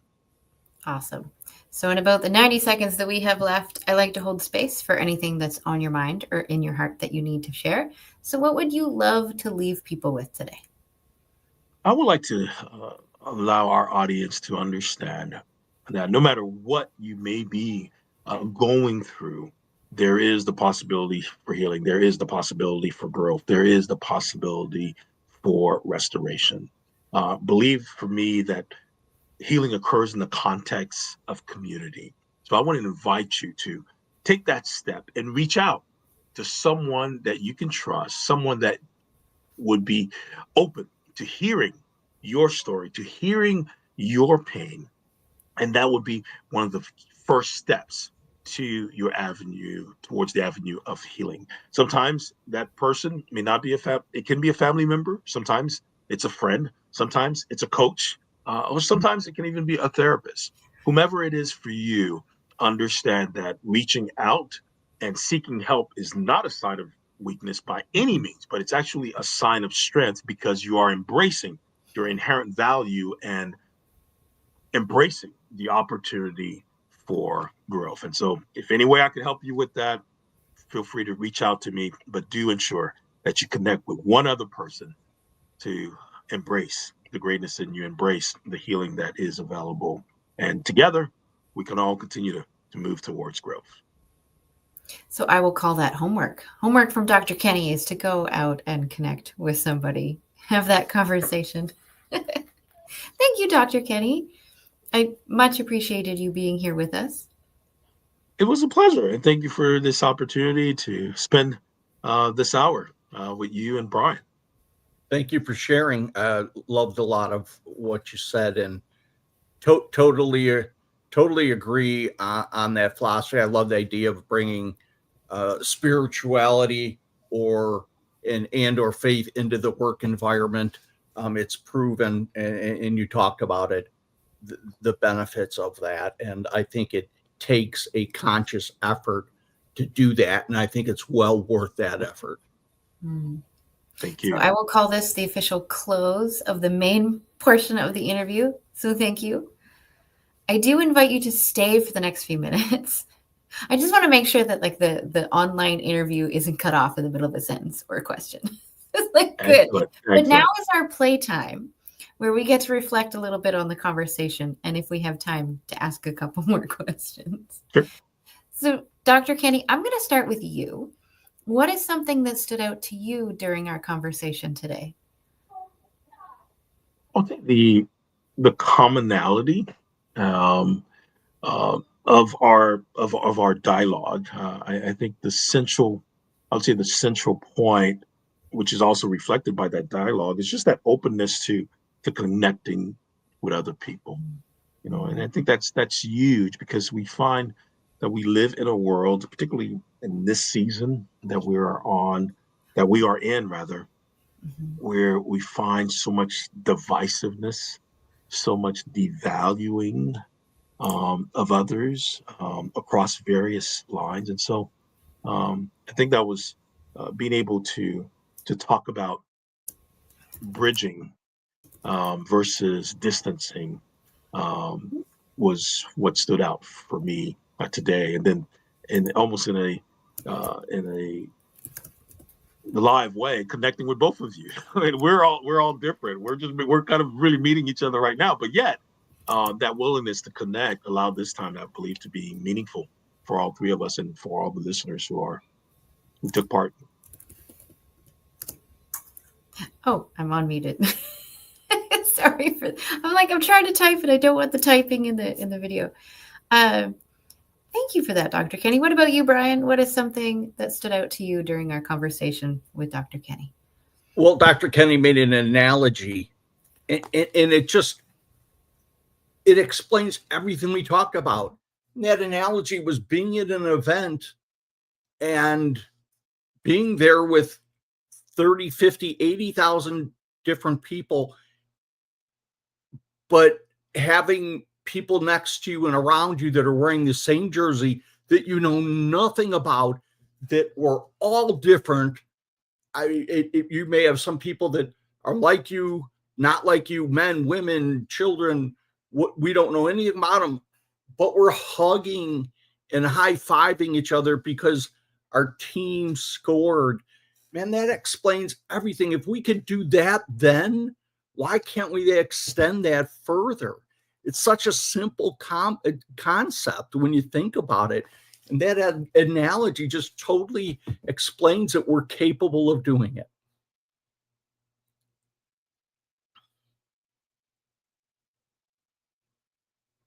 I'm trying to do stuff behind the scenes at the same time. My apologies. There's a few things that stood out to me in our conversation. I'm going to go back through my notes. Well, actually, you know what? I'm just going to go backwards.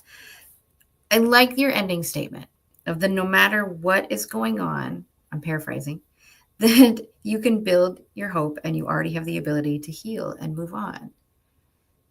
I was networking with bLU Talks a couple weeks ago now, last week.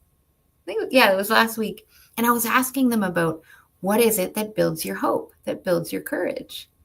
Because this is the kind of thing that we think is, I don't know how to move on. I feel stuck.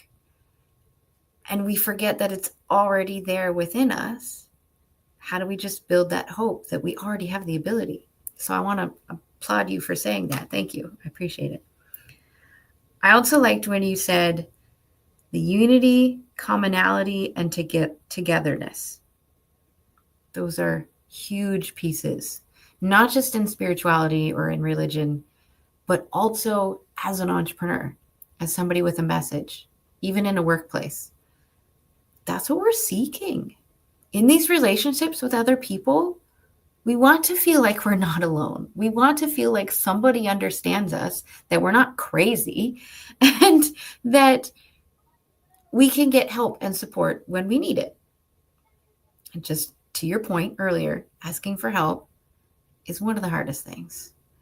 I remember after my accident, I'm in the interview with the insurance company, and I say out loud for the first time that I need help. And then I started crying. And then I told everybody, I was like, hold on, I need to say that again out loud. And it's all being recorded. I was like, I need help.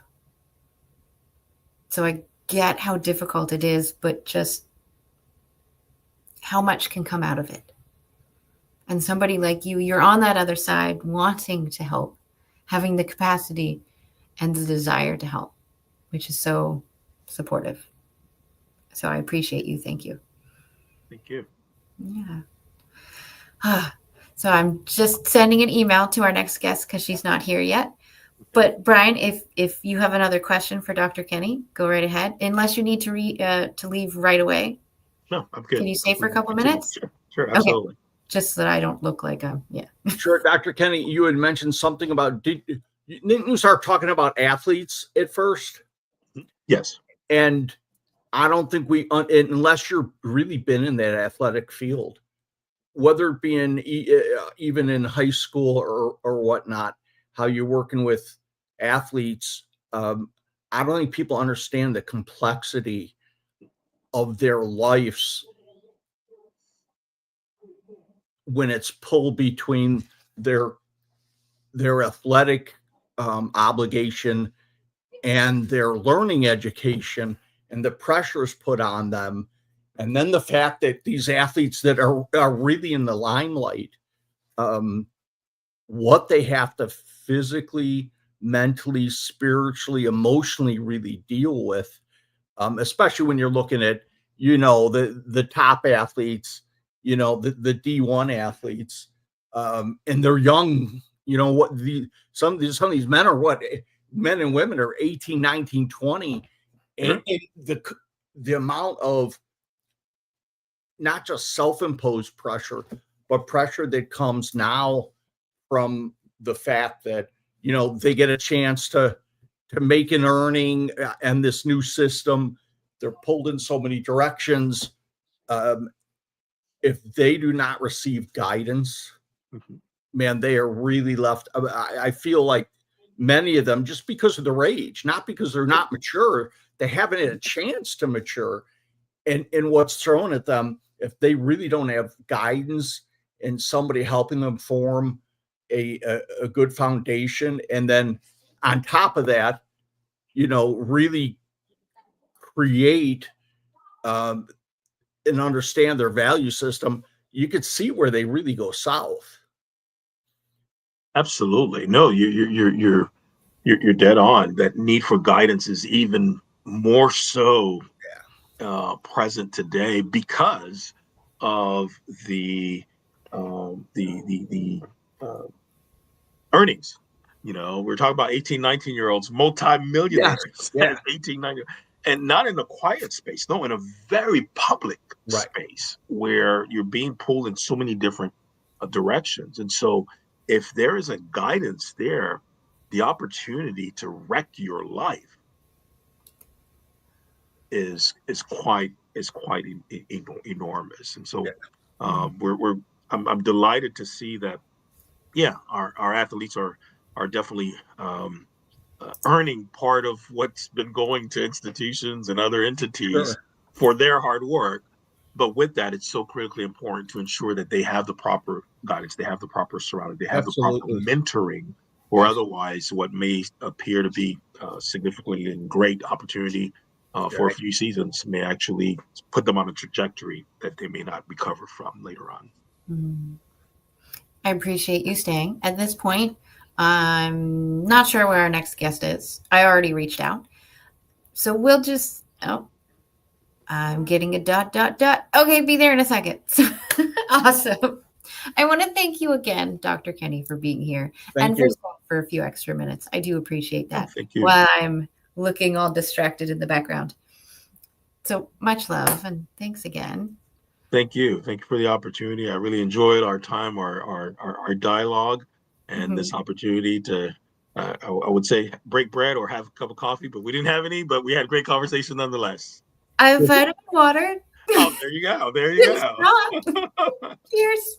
Dr. Keny, Cheers. good luck with your books and your writing. I look forward to reading them. I think they're great topics. I think they're needed topics to continue to give people the opportunity to get out of their own way and step across that comfort zone. Thank you. Thank you. Bye, Dr. Keny. Take care. Bye-bye. Bye-bye. Bye. So, Brian, our next guest is on the way. Did you want to take just a minute and you can stretch, move your arms? Right. There you go. See, you can stretch. I know sometimes you just got to wiggle. I'll be back in about 30 seconds. Go. Can you say hello to our next guest? And I'll just be right back. Okay, Michelle, give me a thumbs up if you're ready to join us on stage. Sure, I'll be here. I told Brian to say hello to you, and I'm just going to take 30 seconds, and I'll be right back. Okay, sure, no problem. Hi, Brian. How you doing? Michelle, how are you? Good, thank you. Did you just do an interview? Awesome. Yes, we've been doing interviews all morning, but it goes so quick. You think about a time. It may seem like, oh boy, you're doing 2 or 3 interviews, but everybody we interview, everybody has a story, and everybody's story is unique and worthy of hearing. So it really moves by. For me, it does. It moves by extremely quick to hear people's story, to be involved in their story, to share things with people. So it's been a beautiful morning. So we're glad you're here. I am so glad that you're here, Michelle. Thank you for having me. I have been wanting to have a one-on-one conversation with you or interview you since I met you in Boston in, what was it, 2022? Yeah, it was quite a while ago. I was like, oh, I really like this lady. She knows what she's talking about, and I like her energy. I know, it's funny. It's long overdue one-on-one. Very much so. It's close enough. 2-on-1 at this point. But I think you'll appreciate the way that I'm going to do this interview, because you've done a lot of interviews on both sides of the table. And how many times do you get the pre-recorded elevator pitch? They have their story all memorized. I don't want that. So I've come up with a question to start off all these interviews to just shake that up a little bit. Sounds good. Okay, so here's my question. If you could have other people describe you in 3 words, what would you love those 3 words to be? Ooh, that's a good question. I like it. Let's see. I think I would love people to describe me as someone who is interesting, someone who is I guess that comes down to interesting as well, but I was just going to say, like, that has like something cool that they're doing, or that it's something that is like changing people's lives, or something that is just different than like the norm.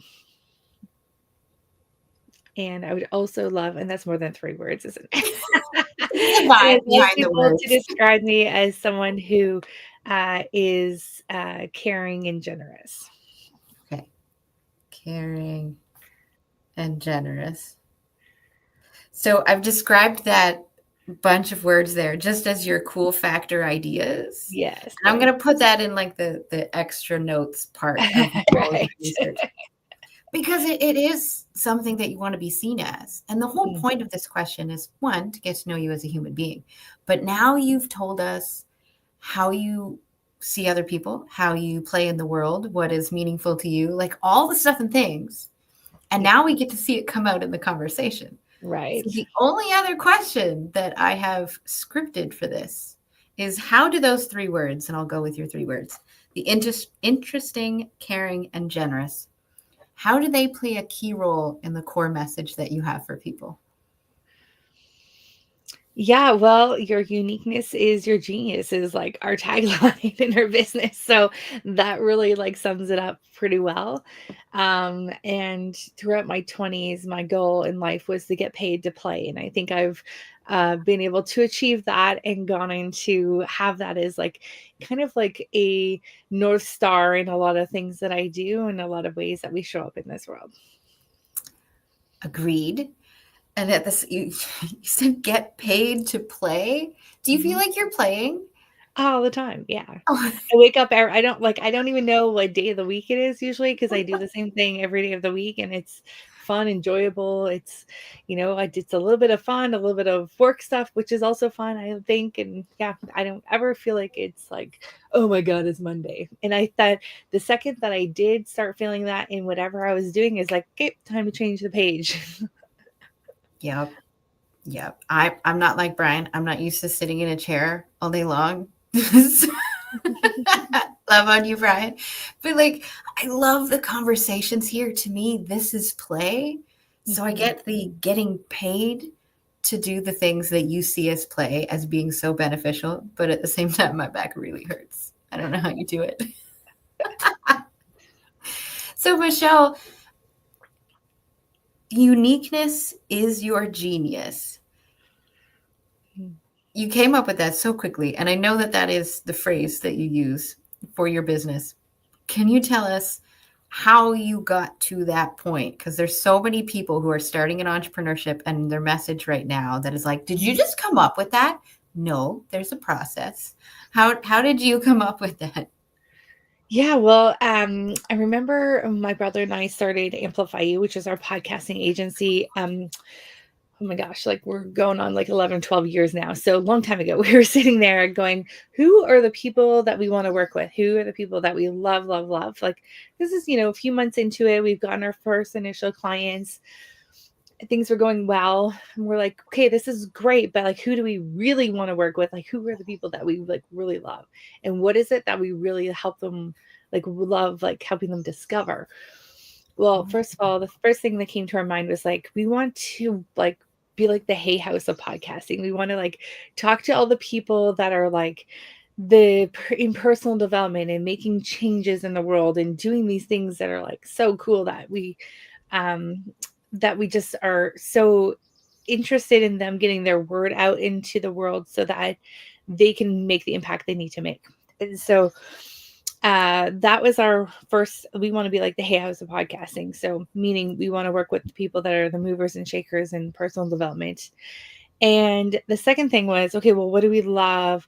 What do we want them to like discover? We want them to discover that what makes them really unique is their zone of genius that needs to be amplified to the world. So, after thousands and thousands of conversations with people, and my brother Braden, his background was in career counseling. And so he was always helping people kind of, highlight what their specialties were in order to get a job. My background has been in like personal development and health and wellness. In the beginning, was always helping people feel better about themselves and live a life that they feel aligned with. So the combination of the two of us together, we really realized that we love helping people like discover that what makes them like unique and special is what is their monetizable signature gifts that they bring to the world. And those gifts can change lives and make a big impact, and also they can be monetized nicely with those gifts. The amount of conversations that I have had with people that have been in business for a while and just getting started is that they keep forgetting that their zone of genius is the thing that they tend to shrug off. Yeah, exactly. Oh, that's too easy. That can't be it. That's too easy. I do that. I'll do that for free. And that's exactly, if you'll do it for free, that is exactly what you should be getting paid to do. Well, we'll repeat that. If you want to do it for free, then it's the thing you should be paid to do. It's so good. It's so good. So, Michelle, there's a reason that you got into podcasting, and this message of your uniqueness is your genius. What inspired you to get into that? We've been joking all week, like, why not just become a plumber? Why wellness? Why the podcasting? Why this message? Yeah. Well, I was blessed with a father who is an entrepreneur who like never gave up, whether it was like the business was doing well, the business was, or different business, he multiple different businesses, bankrupt, like doing well, not doing well, whatever it was. I saw that tenacity he had and like the ability to like quickly rebound and pivot and like, find something, but always following his heart and always following his passions. So for me, from a young age, I remember I went to college and I got a degree in outdoor recreation business management, which fabulous. I was sitting at a ski and snowboard tour company office, and I was the head of like hiring all their hundreds of guides and planning all these thousands of ski trips, and it was amazing, and I loved it, and that was a lot of fun. And I remember the owner's dad came into my office. He's like, "They're grooming you to take this over one day," and I was just like, no, like instead of being something like, "Oh wow, that's amazing," for me that was like, heck no, like no, this is not my thing, this is their thing that I'm like doing. So I always knew like I was like, I was 25, and I'm like, I always knew from then on like that I can never be employed. And I've not been employed since then. So we're going on 20 years of entrepreneurship, and it's looked like a lot of different things over the years, but I've always known that it had to be kind of on my terms, and it had to be something that I was excited about, and something that would keep my interests and also light me up for a duration of time. So that's really why I got started in what I do. And podcasting just kind of fell into my lap at the right time when my son was born. I was a new mom, and I think struggling to I had a fitness studio and 7 boot camp locations across our province, and then I became a new mom at home with my son, and I loved him, and it was so much fun. But I was also like, my business brain was like missing that, like,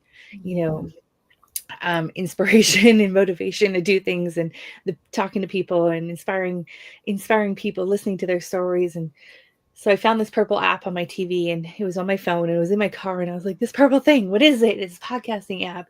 And so I listened to this show called The Eventual Millionaire, and I was like, wow, this is great. And like, I felt like better. We were playing on the floor, and then the next day I was listening to it while I was doing the dishes. And the next day I listened to it while we were on a walk. And soon enough, I consumed all 100 episodes that she had. Then I was waiting every Monday for her to drop a new episode. And I was like, oh, I can't wait to hear what the next story is. A story of someone who had an idea, like the guy from Ugg Boots, right? Had an idea and then created this multi-million-dollar brand. I was like, these stories are so inspiring. They're motivating me to think about business again. And then I was like, wow, I really just had a transformation from feeling unmotivated and like alone at home to feeling motivated and wanting to get back to work again. And I thought, if I had this transformation myself, I can imagine all the other people that are having transformations by listening to these podcasts. So I'd ask my mom friends, hey, what podcasts do you guys listen to? And I get these like Google eggs, like, what the heck's a podcast? I have no idea what that is. And this is like, 2012. So I understand podcasting wasn't really much of a thing then. Fast forward to today, I'm like so grateful that podcasting's picked up the speed it has, because we've been able to help like over 450 podcasters like launch their voice into the world. And we are so blessed that we've been able to help people see the light that they have in this world and help them amplify that out to the world. And it's changed so many lives of their listeners, but also like the people who are sharing the message out there. I think you'll appreciate the visual that I use to explain this kind of situation. It's like we're all in this deep, dark cave. We all kind of feel stuck. And all we need to do is find that spark within us to light our own candle. I'm just going to pretend this is a candle. There we go. To light our own candle. And it is my job. There you go. It's my job to go around. And now that I have a little light, I want to see if I can light somebody else's. And now we have 2, and now we can explore more. The goal is to get out of the cave. But if it's just one candle, good luck. Mm-hmm. So then if I can help people, and those people can help people, and those people can help people, and we all try different things together as a collective and collaboratively, we can help figure out how to get out. Like that's amazing to me, and all with somebody's inner spark to start that ripple effect. So if you can create a podcast, or if you can help somebody create a podcast to get that spark within somebody to light one candle, amazing stuff happens. Yeah. Well, and I think we've all wanted to, I think it's maybe part of human nature to want to help and be there for others. But if you look at where technology has brought us now, and there's so many people, and yes, I'm slightly guilty of being a bit of a dinosaur. We need people that have embraced this space early on, that have grown in this space, to help people like myself and others that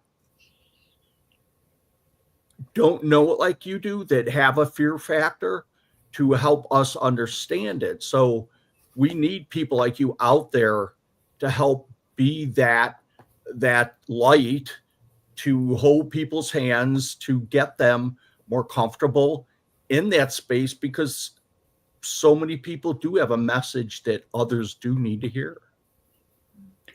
Yeah. And, one thing that I've learned along the way is that we all have a frequency in our voice. And it's our frequency and our voice that when we're sharing our message, people hear in a different way. And when we're listening to a podcast, like the earbuds are in someone's ears, like you're in a very intimate place, which is why I love the platform of podcasting, to get those messages out. But when we're sharing our truth and our message, it's our soul frequency that we're sharing, and other soul frequencies are picking up on that. And it just really helps get our message out there in a bigger way, so that does land so differently into someone's ears. And you can't fake when you put a microphone on, like Braden and I always laugh, because you cannot fake being you. Like that, you can only put up a facade of performance for so long. Your presence is needed, and your realism is needed, and that cannot be faked through a microphone. And so the most real way to get in alignment with yourself is turn on a microphone and start talking. Your true voice comes out, and the people that need to hear it will hear it. Absolutely. Okay, it makes me think of microphones. I'm in this space now where I am, thanks to you and many people that I've come across in the last, since you, I think, I'm starting my own podcast. And now I'm like, I have to buy a microphone. Because, well, the computer mic is okay. It's not as intimate. It's certainly not great for headphones. Like, I get it. And my lapel mic, like the little wireless ones that I have, it's okay. But not for a podcast. When you're helping people to start a podcast, I guess the question here is, like, how much effort and thought should be put into things like tech or the prep? Or is it easy to just kind of turn on Zoom or StreamYard or whatever it is that you're using and just start recording? That's a great question. And I can go all the way to, like, you need to have professional sounding stuff. But that would put so many barriers in front of so many people.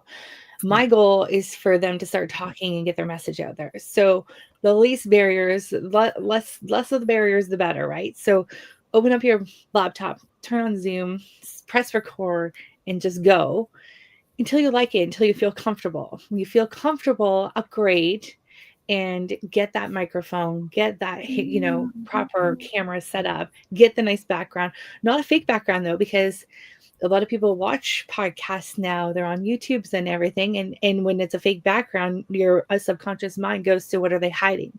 So real background, doesn't matter what it looks like, but you can upgrade over time so many times. And I think the most important thing is to just start recording and to start going.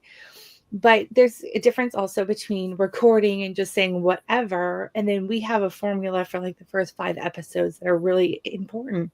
And those first 5 episodes kind of set the stage for the show. Whereas if you don't do these 5 episodes, right, and you just press record and you start going, or you start interviewing people. This is coming from my personal experience. I just started interviewing people because that's what I was most excited about. 20 episodes in, your audience has no idea who you are and why they should be listening to your show. And I didn't have the framework to bring it back to like my teaching and like why this is important, this show. I was just so excited about elevating other people, right? So that only lasts a certain amount of time. So to really do it right, you want to put some thought into it. But again, that's another barrier.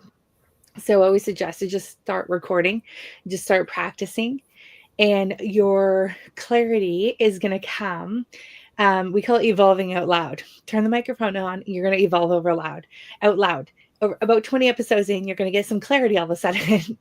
About 30 episodes in, you're going to get confidence all of a sudden. 40 episodes in, you're going to be like, oh, that's my true message that I need to speak. And that's fine. And for what I did not launch podcasts for 4 years after I wanted to. And the reason I wasn't is I was helping other people do theirs, but I just felt out of integrity because I didn't have my own. And the reason I didn't have my own is because I need this perfect message. It needs to be right. It needs to be like this and stay like this, for eternity. There can't be any pivoting. And when I let go of that need to control that piece of it and know that my message is important and it can evolve over time as I grow and evolve too, which I will, having a microphone in front of my face, that is okay. So maybe season 1, we talk about dogs and cats. Season 2, we might talk about just cats. And season 3 might just be dogs. So that's okay too. It's just the part of getting going and getting started and knowing that it will evolve over time. And the more confident you become and the more clear you become on your messaging, 50 episodes in, you'd be like, oh, that's really what I need to talk about here, right? And that is totally okay. And that's absolutely fine. And as long as you're authentically you while you're doing it, it'll still be great. So you talk about podcasts. You're totally in the podcast world. And I know that we've asked you this before, but I want to highlight it here on Amplify Your Message. For those people getting started to share their message and they're still in that fear space and they're feeling overwhelmed with social media and all the changes right now, but they know that they need to get their message out there. And podcasting tends to be the easier one where you don't have to be in live. You can kind of do it solo. You have that little bit of a comfort zone thing. What can you share with people to help them make that decision and commit to just getting started? Yeah, your message needs to get out there. So you're born with this message inside of you. It needs to get out of you so that it can help others. And so just get started by just getting started. Like that's honestly the best answer. There's always the technique, the steps, the formatting, the editing, there's all this other stuff there. But if you just take that all away and just get started, it's your message that's the important piece, no matter how it comes across. And for those that don't get started or delay getting started, you're not going to get to where you want to get to until you start sharing that message, whether you're sharing it on social media or other platforms. And know that podcast is the easiest, fastest way to get that message to a bigger, larger audience so that you can feel in alignment and you can feel like you're on purpose and doing the work that you're meant to be doing while you're here. So yes, podcasting has been my big thing for, 10, 12, I think we're going on 13 years now. But I've evolved in the podcasting space and recognizing that there's a lot of people that put up a lot of barriers and have a lot of limiting beliefs when it comes to their voice. And that's come from all sorts of different areas of our life and trauma that we've incurred along the way. And so if we can help people find out what is your divine assignment here on earth and match that with your message, all of a sudden that opens up the gateways for your voice. Your message is clear, you're confident, and you're not going to be stoppable. And that's where we want people to get to. So I've been helping people with divine design and what are you here on this planet to do and why you're here and what's your voice frequency and how to show up in a world. And it's knocked over all the barriers that prevents people from getting started in podcasting, which is like the time, the equipment, the money, the time that, you need to spend doing all of those things. It doesn't matter anymore once you know what your divine purpose is and what you're here to do. And another thing, there is no perfect time. The time is now. It's either day one or one day. And people who say one day unfortunately, you sometimes never see that day. So it's not about perfection. It's about progress. Start today. It'll get better. Every day you do it, every time you do it, you'll improve. So stop using that it's not the right time, it's not the perfect time as an excuse, because there is no perfect time to start. It's just, as you said, you have to start. I love what you said. It's not one day or day one, and I think that's perfect way of like also sharing how what we tell our clients is that if you're not embarrassed by your first few episodes, you waited too long to get it out there. And it's not that we're putting out crappy episodes, but it's just that you're going to evolve so much over the first like 30 episodes that you're going to look back at the first ones going, wow, that was bad. And it's everybody go by and listen to like Joe Rogan's first episode. It sucked. Like, it was terrible. Everyone's is terrible considering where you go. And this is like the fastest path to like evolution is just getting started today and not waiting for that one day. I think, Brian, that was perfectly said. I love that. The best and worst part about some of my first episodes is that I got to interview Dr. Joe Vitale as one of my first interviews. So now, in order to celebrate the fact, because he knows I love him, that we got to play together so early, I'm like, now I have to show the really crappy version of me being a host at the same time as where I am now. I'm like, no. Yep, I've done that before too, and it's funny. I interviewed someone who was like very well known in media, and his media clips were so precise that I was like, "What's the next question? What's the next question?" I was so focused on what's the next question, I was not present in the conversation.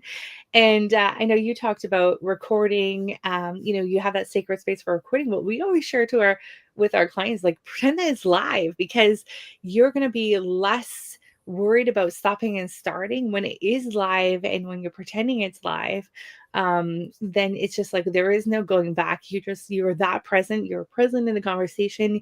You're having a natural conversation. If you cough or whatever, make a mistake on saying something, that's okay, because you're human and your audience will actually relate better to you because they're less polished and you're more human, just like they are.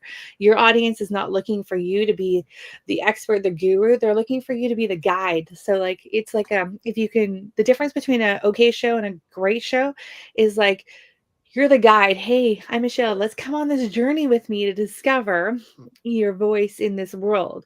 Not like, I'm Michelle, I'm the expert on your voice. Let me tell you what to do. It's like, come on along with me. I'm just a few steps ahead of you. I'm learning and discovering along the way. And we're going to meet some cool people and we're going to, explore some things together. So if you come from the podcast in that way, it's less pressure for you to be the expert, but it's also much better for your audience because they can see themselves in you each step of the way. It kind of has like Fred Penner and Mr. Dressup vibes where they're like, come explore with me. Let's go meet some friends. That's right. Yeah. I want to just touch on something that you said earlier. You won't get to where you want until you start. And then Brian mentioned the progress and the getting started. We focused a lot on that and sharing your message. Mm-hmm. You alluded to the fact that you help people discover what their message is. And then you used a question. Where did I put that question? What do you love helping people discover? That's how you helped yourself discover that. Do you use that question as a part of helping your clients discover what their messaging actually is? Yeah, we kind of shoot ourselves in the foot in this part because people come to us with this idea for their podcast, and then we make them go through this like more like personal discovery session, and all of a sudden they're like, "Oh, that's not what I want to talk about anymore." And we're like, "Oh no!"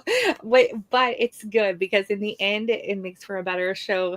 It makes for something that's more aligned with them, something that can endure long term.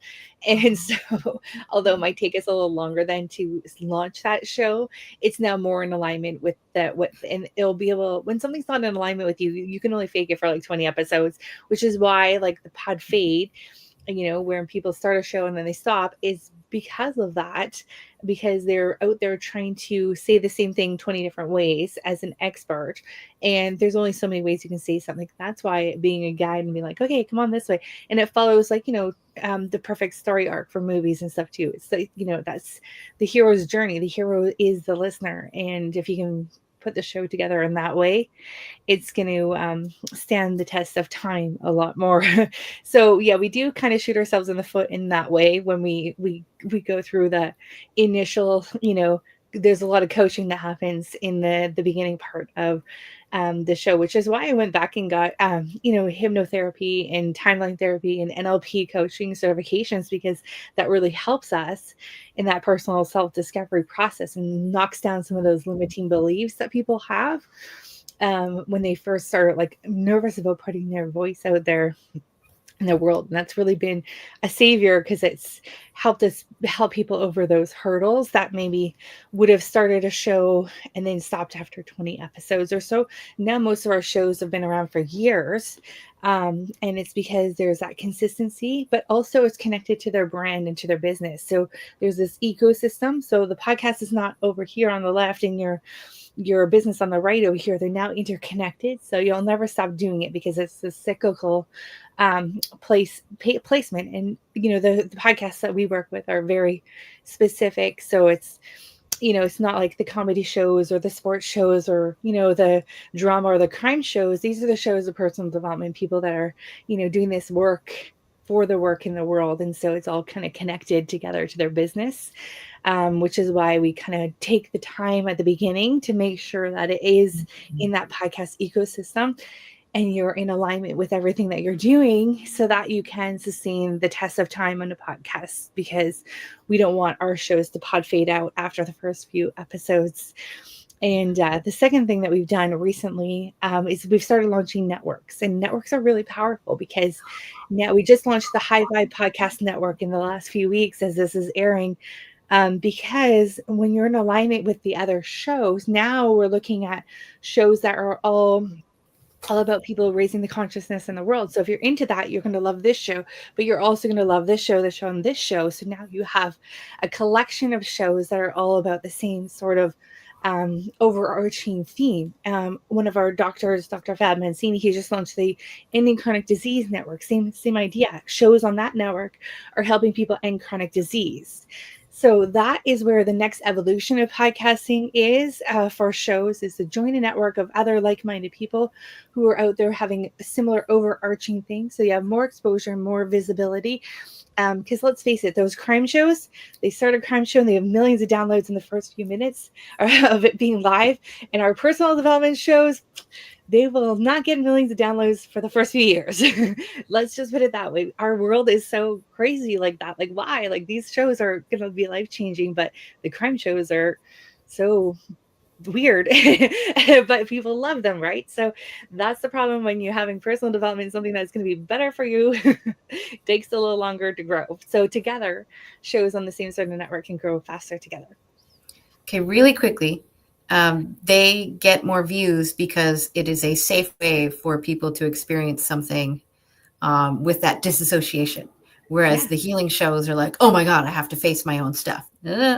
Separate, same thing that's happening, but completely separate and dissociated. But I do want to make sure that we know where to find you and your favorite way to communicate.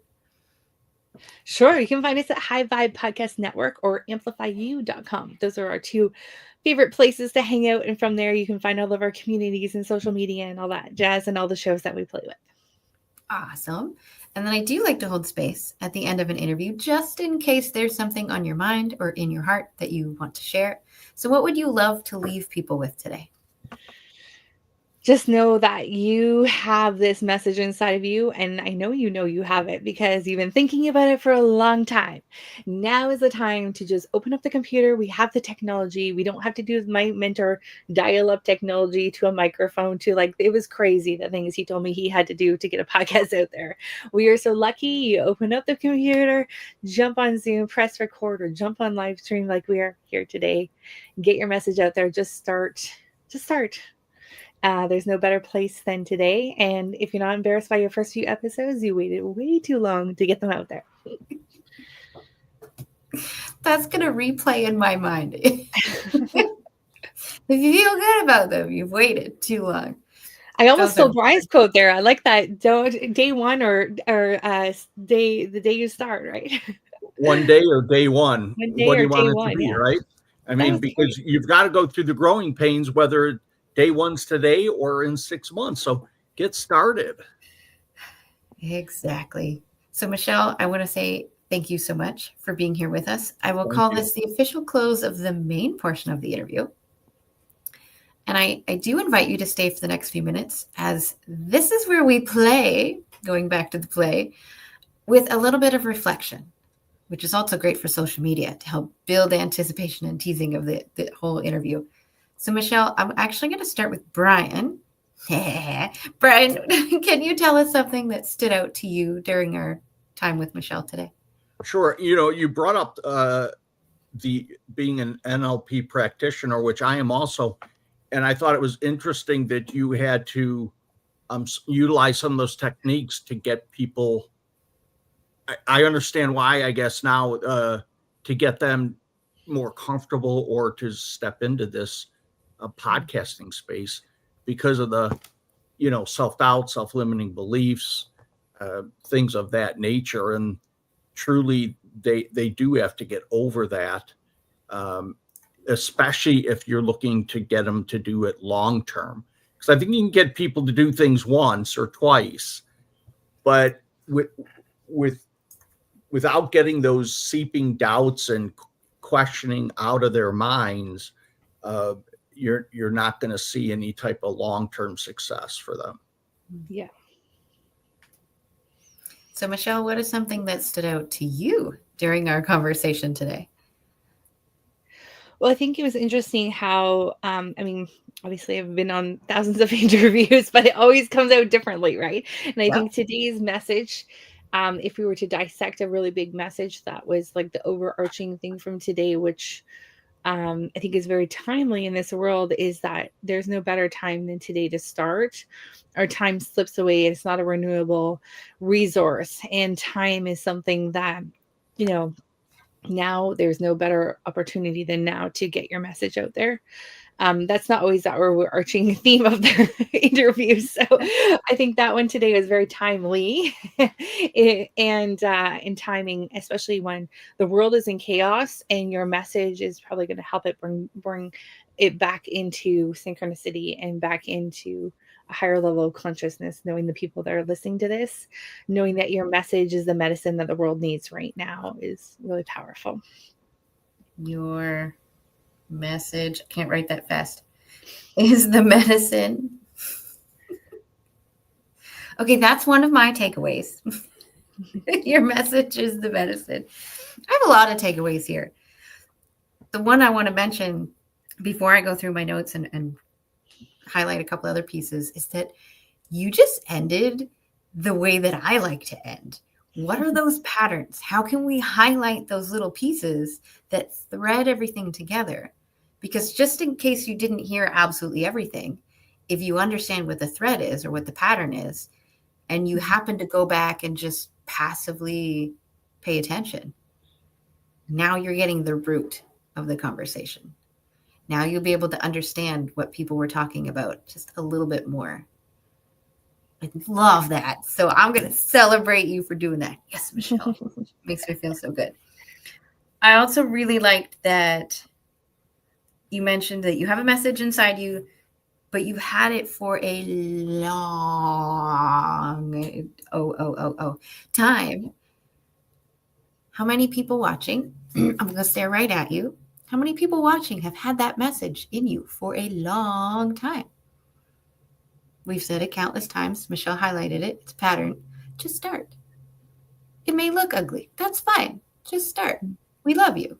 Tag us. Like all the stuff and things. And I also liked that you mentioned that the hero, these podcast episodes are the hero's journey.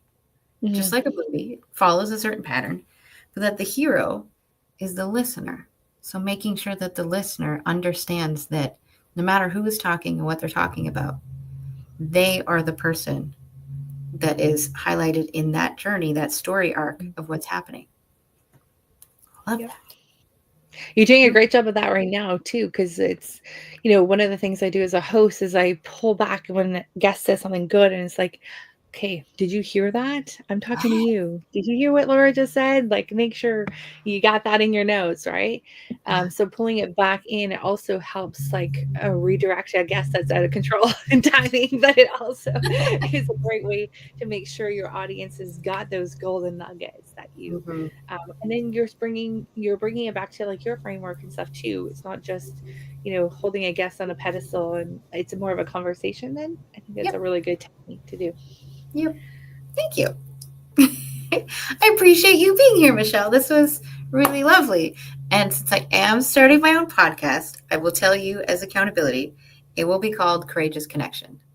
So I want to have those courageous conversations to talk about how to relate to your audience.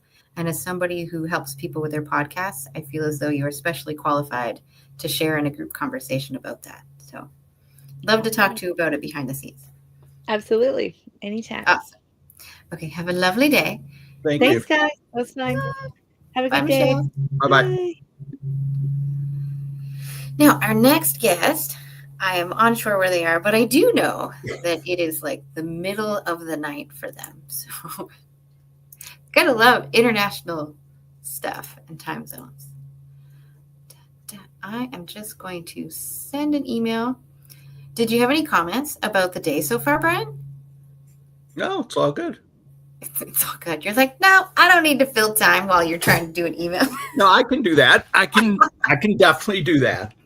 I can fill time while you're doing that. Give me about 30 seconds. Yeah. Not a problem. So yeah, what's been so nice about it is everybody's story is unique, and there are tidbits of information. And it's not that it's not that it's this like new something never thought about, but sometimes it's just hearing it from somebody else and how it's positioned to remind yourself of a situation like, just the analogy that the doctor had about being in a stadium and being so willing to hug at somebody you don't know or high five them just because you're wearing the same jersey and rooting for the same team.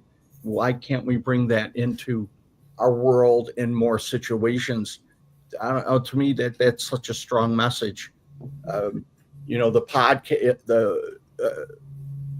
the podcasting, opportunities out there that we have now.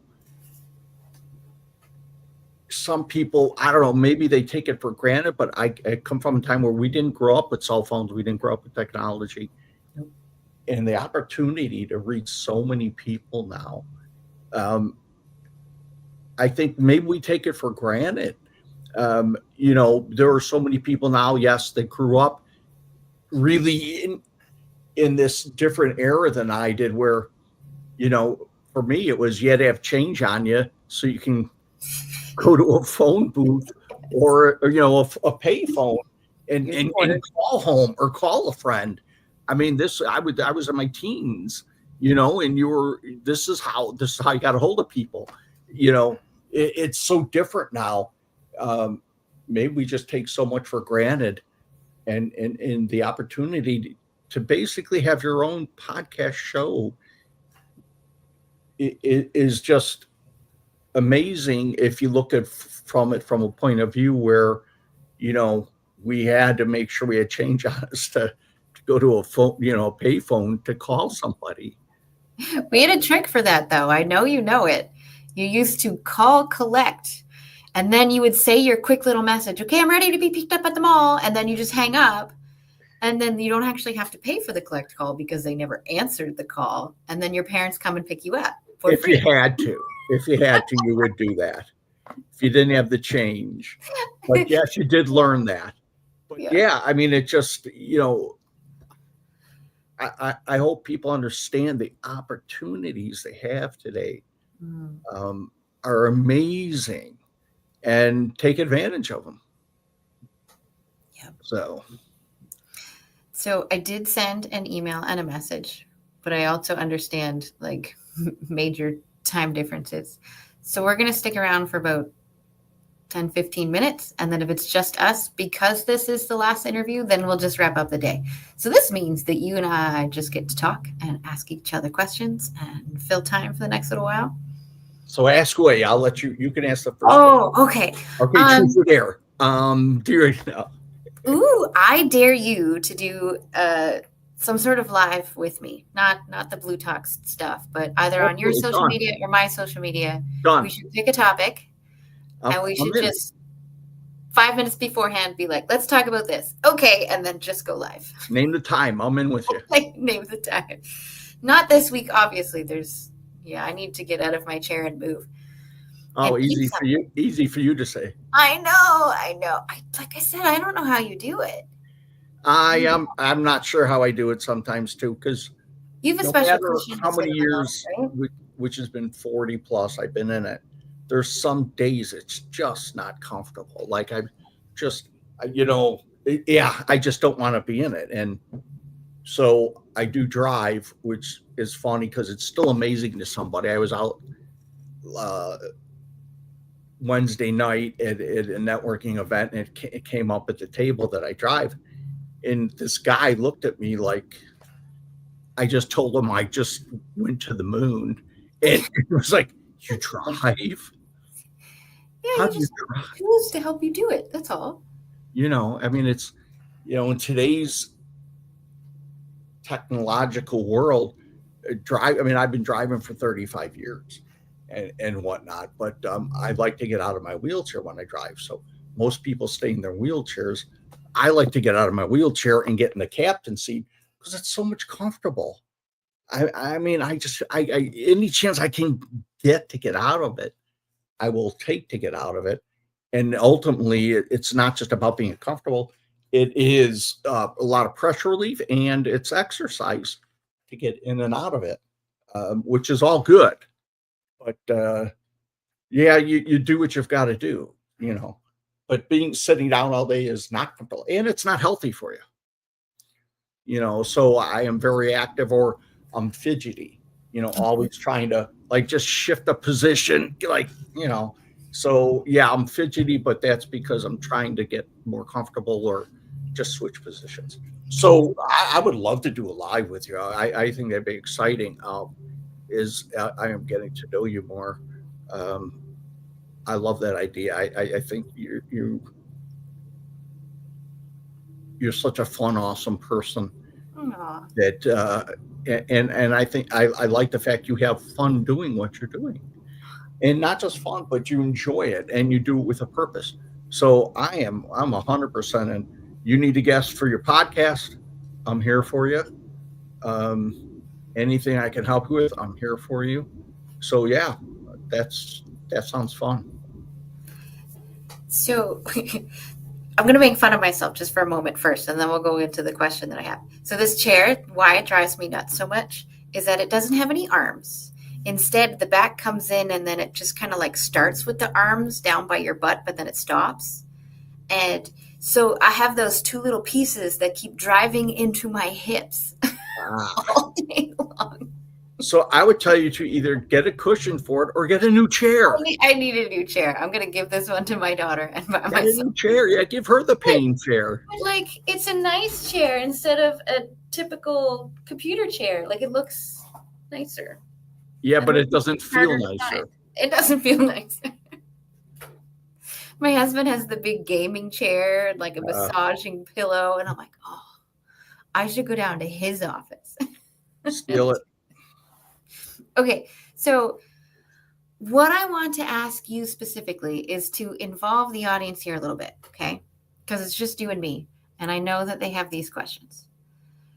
With COVID that had happened, many people, there was a skyrocket in the number of people who decided to be an entrepreneur, to start their own business, self-employed, all of that, okay? With that, many of them have seen the podcasts, watched the TED Talks, seen the Blue Talks, read the books, to know that their story and their message is important. So now we have this big influx of people who are trying to share their message in different ways. At the same time as them feeling overwhelmed, depressed, anxiety, PTSD, like mental health issues. So they're fighting themselves in their brain right now. It's like, I want to, but I can't, but I want to, but I can't. With that bounce back in energy, the back and forth, the back and forth. So one day they're all motivated. They got all the plans, and then the next day they just sell it all and they don't want to do it. How do we help to cultivate the hope and the courage with that group of people? With some sort, we're going to give them motivational messages and stuff, but what do you have to say to those people who need something to help them on the bad days do the thing to get started, to just kind of keep that conversation with our last guest going? I guess I look at perspective, and if you look at perspective and you look at what's stopping you, and that perspective is, to me, let me reframe that. I look at life as, one of my mantras is faith, family, and friends. So if something doesn't negatively affect my faith, my family, which is also my health, because without health, there's no wealth, and friends, it's just noise. So if you're not starting your podcast, if you're not starting your entrepreneurial journey, I think you need to ask yourself why, and be 100% honest and realistic in terms of what does it affect if it doesn't work out. Does it affect your faith? No. Starting a podcast, starting an entrepreneurial journey doesn't affect my faith, my family, my health, or my friends. So then what's really stopping you? Is it the fear of maybe succeeding, or is it the fear of failure? And I would tell you this, I haven't failed in 20 years. And the reason I haven't failed is because I've adopted a philosophy that I do masterminds on and coach people, which is called sometimes you win, sometimes you learn. And I know we grew up with this, sometimes you win, sometimes you lose type of mentality. But if you change that to sometimes you win, sometimes you learn, you realize that if things don't work out, or you fail at something and it doesn't work out, if you learn from that, it's not a failure, it's not a loss, it's not an empty, effort. If you're learning, you're growing. And if you're growing, you're not failing. So you are either winning or you are growing and learning. That's why it's sometimes you win, sometimes you learn. And so that's that change of perspective that I talk about, is people just either have been, they've dug into this such a negative perspective. And if you start to change your perspective on those little things to, what if I have to lose? Does it affect my faith? Does it affect my family? Does it affect my finances? Not really. I mean, you can start, you don't need to spend thousands of dollars to start a podcast. And it costs you nothing to start your entrepreneurial journey, virtually nothing. Make today day one, not one day. Life is too short. That's what I would say. And go to somebody that's there to help you. There's people like you, me, so many other people that are willing to help others. Yes. There's really few excuses anymore. I mean, I'm a servant leader. I help people all the time. There's no reason to not get started. Life's too short. There's so much upside on starting that book, starting that podcast, starting that entrepreneurial journey. There's way more upside than downside, in so many ways, and your story does matter. So that's what I would say. Ooh. Yeah, starting with the story, your story matters. I can't tell you the amount of times that I've coached people or even had interviews with people where they start talking about their story and then they skip over the vulnerable pieces because it's difficult for them. I get it, but it's also difficult for the people that they're trying to serve. And if they don't talk about it, then how are they supposed to connect with it? But I tell these people who have the difficulty sharing or thinking that they're an imposter, I'm like, look, your story is the case study from which the experts learn. Absolutely. And if we don't keep giving them new case studies to learn as life evolves, then they're not going to learn. And they need people like us with the lived experience to give a different perspective on that area of expertise. Because the people learning without lived experience are limited to I'm going to call it the drag effect of hearing your story, figuring out the case study, doing all the feedback, then putting it in a book, then teaching you it. What's the lag time on that? That could be somebody's lifetime. Absolutely. Think about yourself in the middle of your struggle. When do you want answers? Do you want answers now? Or do you want answers 20 years from now when it finally gets through that cycle? They want answers now. They're desperate. They're like, I don't care if it's perfect. Just give me something. Yeah, exactly. Something. So then if you're starting a podcast, or if you're writing your first book, or if you're getting on your first stage, whether it's live on social media or not, think about that old version of you that was in the middle of the struggle. Think about what they need to hear and start with that. And how they need to see it, start with that.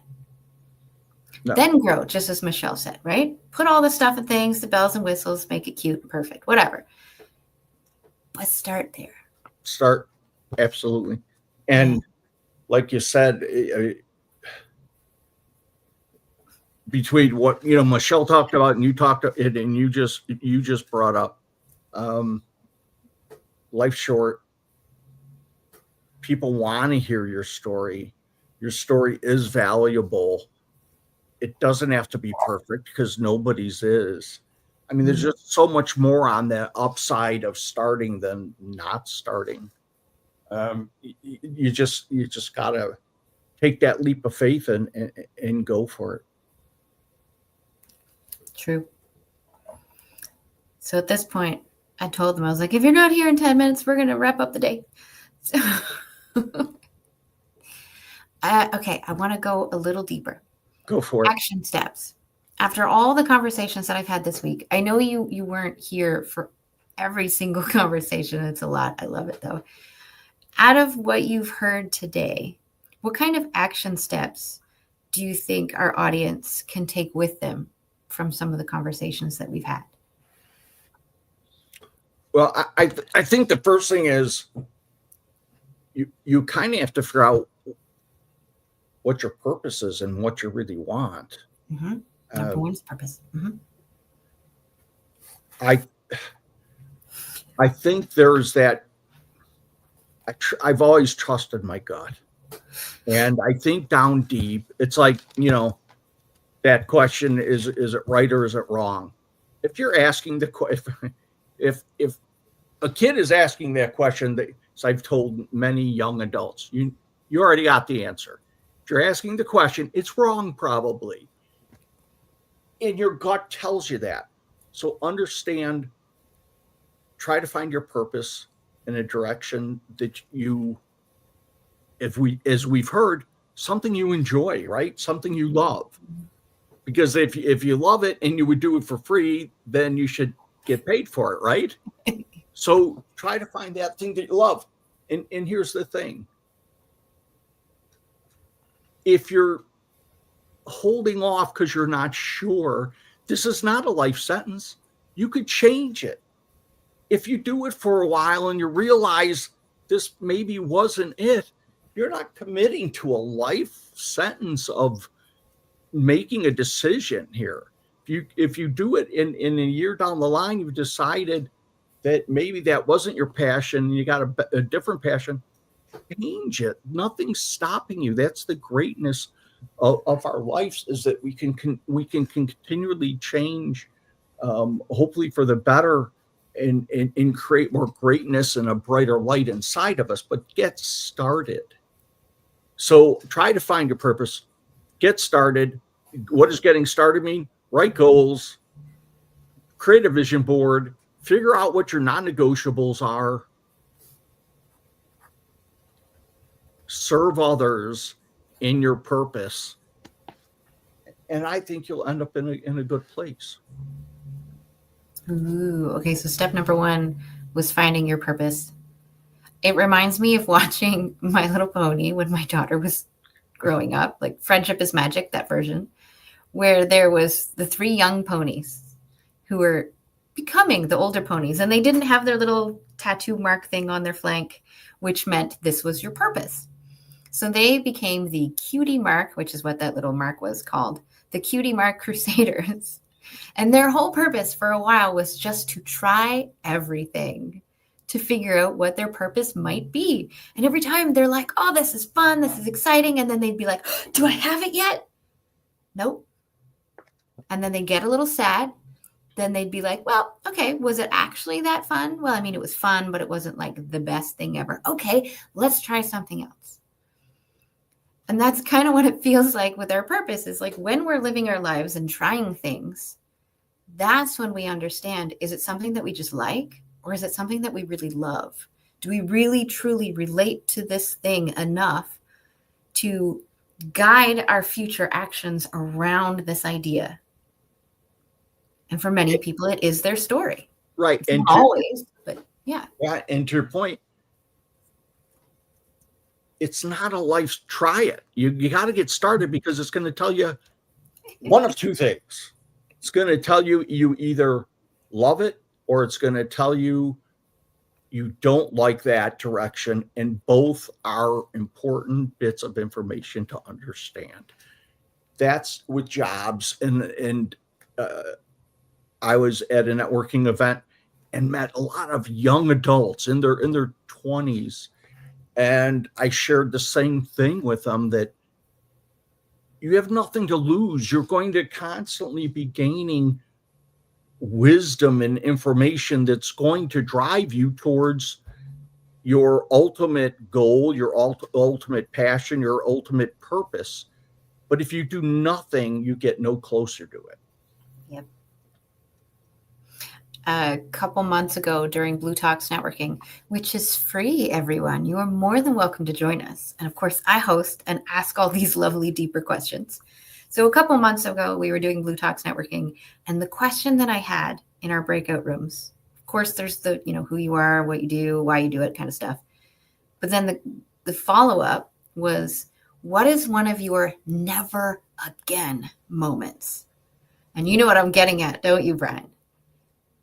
Can you tell me about one of your never again? Like, this is never happening again. I'm never getting to this moment. I'm never feeling this again.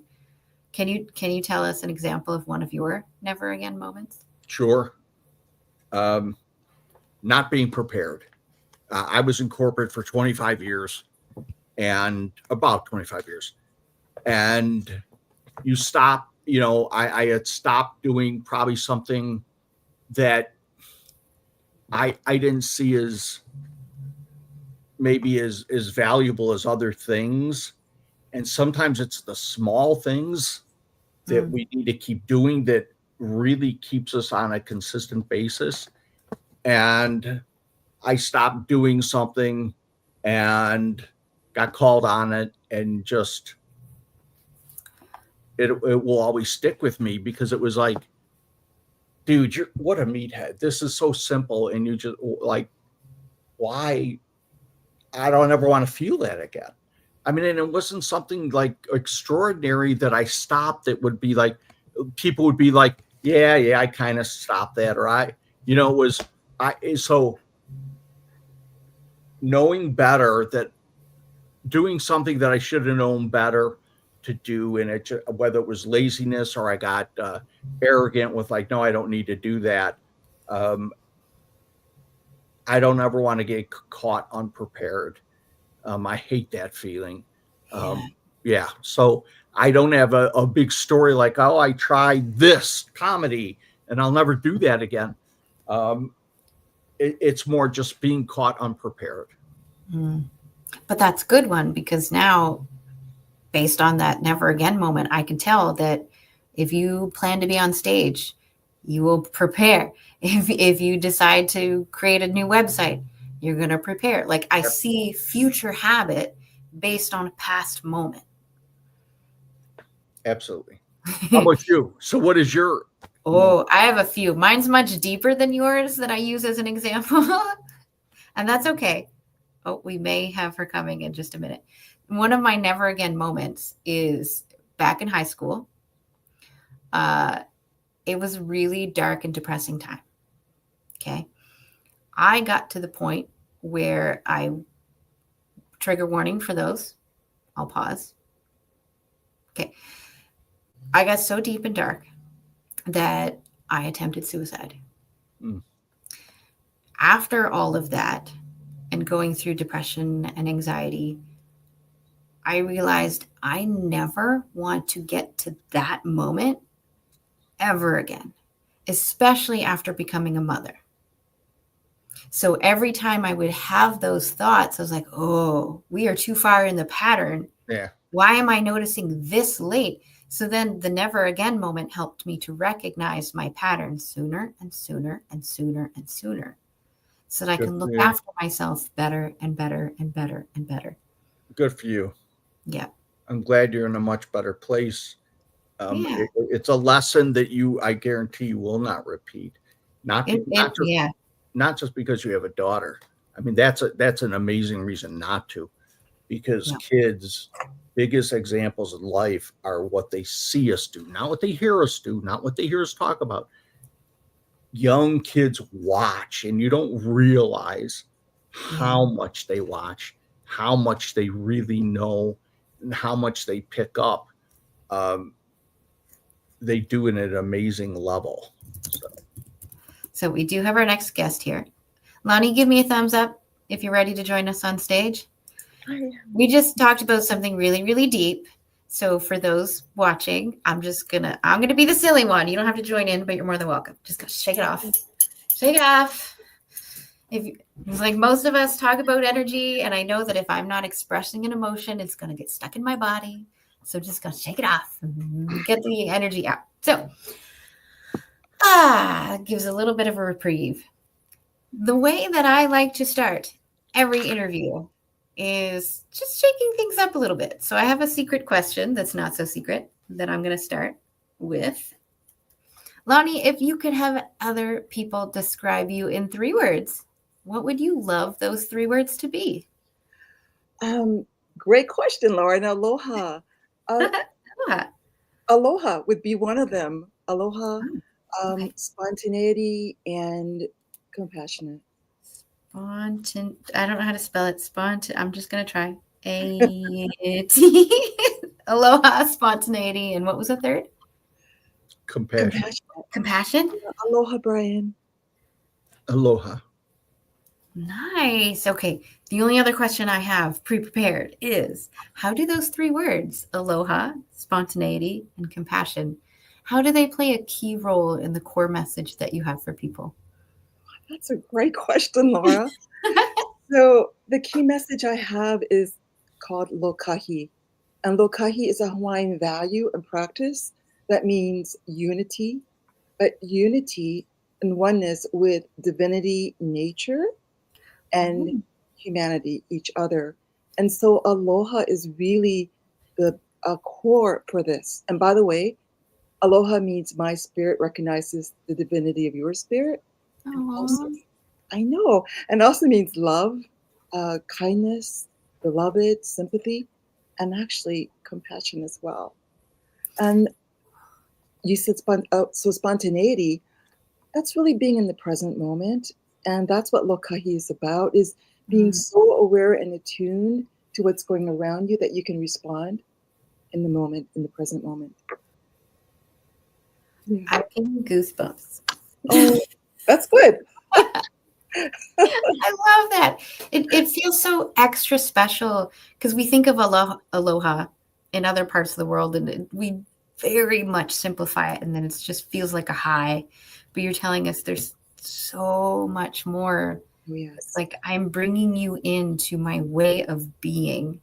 Yeah. That says you are in a loving environment. Welcome. We are one. It's like, oh my God. Yes.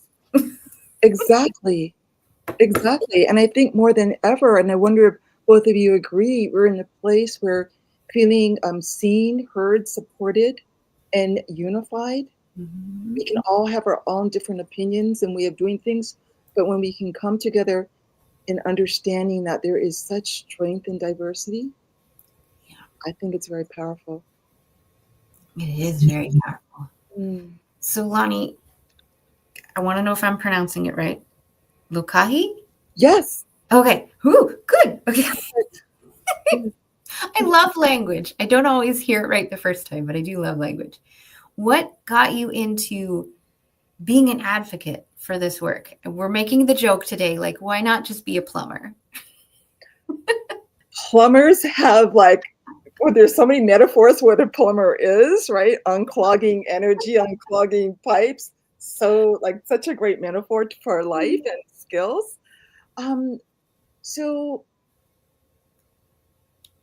can you repeat the question? I'm going to tell this to everybody. I've been up at 3:30 in the morning. I know. So it's a lot. So could you mind repeating the question? Okay. So I really want to know what's the why behind the work that you do. I want to hear the story of what got you to this and not something else. Yeah, another great question. So my mother's Hawaiian, Chinese, my dad's Japanese and English. And so I was trained in Hawaii specifically to carry on our family traditions. And we're a matriarch community in Hawaii. Oh. So yeah, yes. And so mom comes from a traditional line of healers.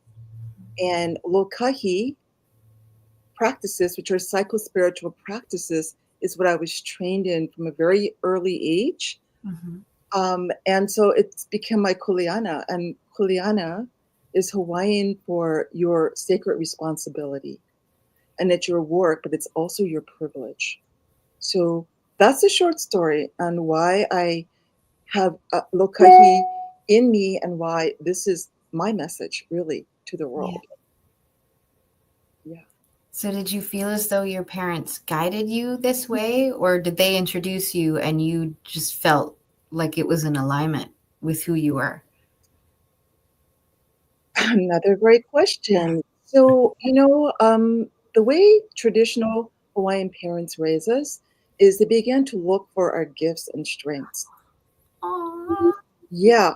And actually, the elders begin to feel into it when you're still like a twinkle in the sky. And so it's their job to nurture what they see. And so even if they may have a preconceived idea of this is what I want my child to do, or this is what I see them doing, if they begin to see other ways of being percolate, this is the guidance that they follow. And so my parents left it wide open. They created if you will, a playing field, especially out in nature, because lokahi is actually, again, the intersection of divinity, nature, and humanity. Mm-hmm. So they placed me in situations where I could play and explore. And I found magic at a very early age in nature, in communicating with our ancestors and with divinity. And so when it comes to lokahi practices, it felt seamless. It's play. It's sacred play. And that's my hope that all of us can experience. It's whatever we do in everyday life, it actually is a grand adventure, and we feel that sense of play. Lani, you kind of answered it, but I was going to ask, did you feel this alignment at a young age? And I don't know if you have siblings, but did you have siblings then that, like, you could tell just didn't have the same alignment that you had? yeah, my sister had walks to, like, we all walk to different drummers, right? But my sister, her path is not to be on Lokahi. And yeah, it just not only deeply resonated, it helped me to understand things that can't be proven. You know what I'm saying? It's when you have, yeah, you're nodding. So when you have both, you're nodding. When you can see and hear things that many people can't, it really helps the wise elders around you that don't discredit you, that nurture you to speak your what's on your mind and your heart. So, how do we teach other people, especially those watching who are new to entrepreneurship, new to sharing their message, to feel courageous enough to start sharing their message and using their voice? You know, what's really important to know, and I know both of you know this, is one voice, which is an energy, can create that ripple in the universe that can shift the tide. Because, again, Hawaiian style, in our traditions, and I'm speaking for our family traditions, there are different schools in Hawaiian traditions, but we come from the family of Lono and Pele. Lono is the Hawaiian god of healing, of peace, fertility, sound, vibration, medicine. So sound, that vibration is really important, right? And so I would tell someone that we're each born with a unique kuleana. We talked about that earlier, but kuleana is not only your sacred responsibility and gift, it's your privilege and honor. And just as we all have unique thumbprints, your voice and your kuleana is meant to create change in the world that affects people positively. I love how all the conversations align. So we were just talking about how everyone's voice has their own distinct frequency and energy to it. And I never even thought of that before. Like, I knew that when I listen to one person one day, it's not that their stuff isn't valuable. It's that I'm not ready to hear it, or the connection between your voice and my ear is just not matching up today. Yeah. And that if somebody says the exact same script, maybe the next day or later that day, maybe it connects now. Exactly.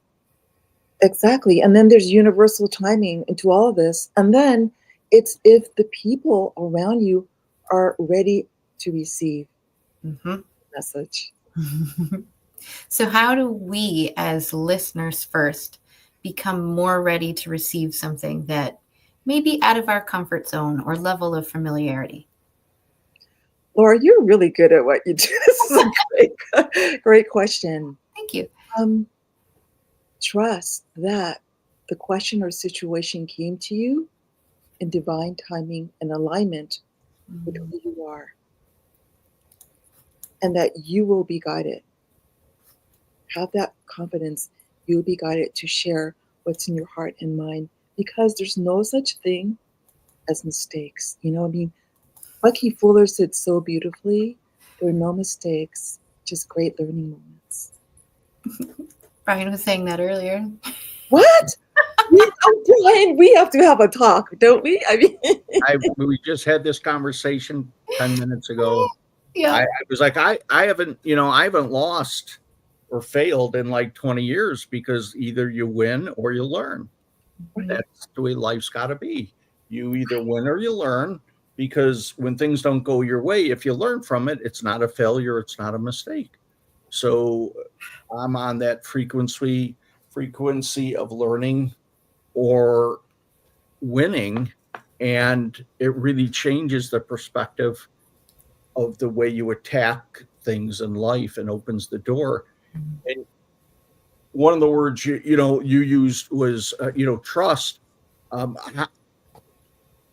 How much does, and I don't know if you rely on this in what you do, but how much faith do you have to have Is faith a big part of how you progress through your learning through the elders? Absolutely. Absolutely. And an important thing to realize is that the elders choose you.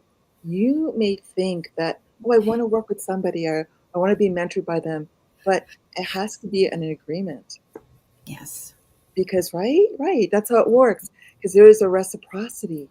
Because even though they may be your elder, they also recognize that there's an energy and lessons that they're here to learn from you. So trust is really important to know. You're here because the portal opened. It is the opportunity, and what are you going to do with it? It's always choice. So more synchronicities. I was listening to Abraham Hicks before we did all these interviews today, and she was doing a question with some gentleman who was a musician. And he's like, when I go into those meetings of sharing my new music with them, he's feeling really low, and as if he's relying 100% on what they have to say about his music. And the reframe that she gave, I really love, and it speaks to what you just said. Pretend that you are interviewing them in their alignment with your work and your message. That was my reaction. I was like, oh my God, that changes everything. Yes, absolutely. Absolutely. And actually it takes it, it takes it away from you. It takes it away from an egocentric way of being in relationship to embracing that unity of, why are we here together to share our, what we call our ha, or a sacred breath. We talked about breath a lot this morning too. This conversation is waiting to be had, right? It's having so much fun. Yeah, So, I mean, go ahead.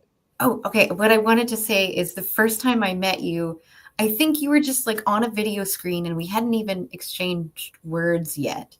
And there was just this energy about you that was, I'm picturing you dancing, like just so unreservedly dancing. And I'm like, the energy coming from you feels so peaceful and lively at the same time that it's this welcoming hug of warmth. Thank you. And since that moment, I was like, I really need to have a one-on-one conversation with her.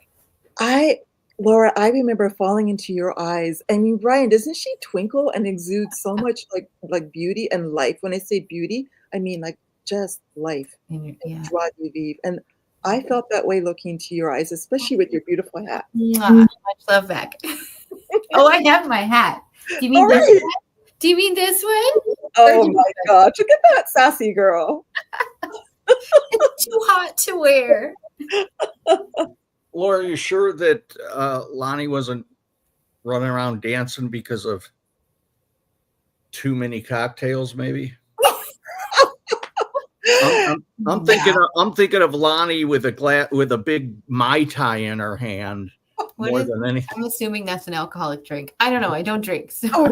Oh, Brian, I have tea, I have matcha. Matcha That's what energizes me to go dancing around. But something is occurring to me, speaking of mentors and Brian, that we're in the same way, Lane and Laura as well, with Abraham Hicks and Bucky Fuller. I wanted to just bring up, I think, the importance of having wise elders and mentors that you can also play with. And I also want to clarify that the reason why I'm able to do what I do is because I've been unikied or initiated and then graduated in our family traditions. And so the information, the teachings I share are not through reading books or secondhand information. It's actually from my elders, from family traditions, and then life experience. And after a period of time, they recognize, you know what? She's ready. She's ready to now represent our family. And so I wanted to clarify that because I think it's really important that people understand that all of us, many of us who do this work come from lineages. And it's those lineages that we are here to respect and uphold and to keep intact while still evolving. Lani, I think that's a huge difference. What we get from books, and unfortunately now this overload of information online is extremely different, because before this, 2 guests ago, I talked about a lot about my mother, who is this divine light of uniqueness that I've been blessed to have been mentored by, mothered by, and that type of relationship is more about wisdom than it is about information. So what's been passed on to you from the elders, what they've seen in you to bring you to a point of, finishing that study, which, as we all know, you're learning your whole life. Yes. I look at that more as wisdom, and I don't believe you get wisdom from books. I don't believe you get wisdom from as much information online as we have. It's information, and the difference between people who are very informed and people who are wise is night and day, and that comes from a much greater source like your elders. Yes, I think, and I wonder if both of you feel the same way, that it's not so much the memorization. I couldn't even write things down when I was with them, right? They taught us how to be resourceful and discerning.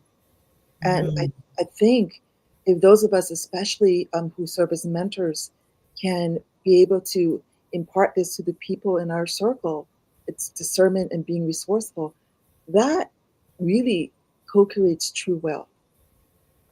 And I think more than ever, in the times that we're experiencing, when there's a lot of, my perception is there's a lot of fear and scarcity. Yeah. If we can understand what that true wealth is, beginning with reevaluating, looking at what's around us with new eyes to understand what true wealth is, which is what we're having now. I think we're building relationship. I want to go back to when we labeled what you do as wisdom, because now the internet and AI is full of knowledge. It is at our fingertips. It is so easy to not just find an article, but to have it simplified for us, or close enough to our question and answer. Yeah. How do you find or create wisdom within a world where knowledge is so easy to get a hold of? That's a great question. I'm gonna preface that with a short story. Ooh. I gave a presentation recently, online presentation, and a week later, I got a little ping. And it was this student said, "I was so excited by your class. I created this article," and I thought, "That's wonderful." Aww. Yes, the article was sent to me, and I was stunned because they took the basic 5 points, all Hawaiian values and practices, put it into AI, and within 10 minutes, they said, they were able to generate this article, and they took these very sacred Hawaiian values and practices, and it was so skewed. And I took 12 hours to meet with this young man because I saw he was so eager. And he's also a professional writer. So number one, I thought, Yeah. you never meet, for me, you never write about anything that you're not knowledgeable about. You don't rely on books to write articles. It's firsthand knowledge and experience, right? And so we had this long 12 hours back and forth of talking about what it means to acquire, like, not only discernment, but understand the alignment of integrity of how the knowledge is passed down, and how that knowledge hopefully will turn into learned wisdom. So I'm kind of answering your question, right? Yes. But so what I told him is, I'm so honored that you are taken by the Hawaiian elders and their wisdom, but you live in the Philippines, you're surrounded by wisdom? How about going out, learning what we shared as a foundation for your own jumping off point, to go explore in your own background, acquire the wisdom, acquire the knowledge firsthand, and see what happens. So, roundabout way of answering your question, you can only acquire wisdom by life experience. And as you spoke about earlier, having those tumbles and being surrounded by people who can commiserate with you, not do codependent stuff, but actually, right? Like laughter is a big deal in Hawaii. Mhm. When we laugh, when the elders are laughing, they're laughing with you, Yes. not laughing at you. And that's a huge difference in not taking yourself so seriously.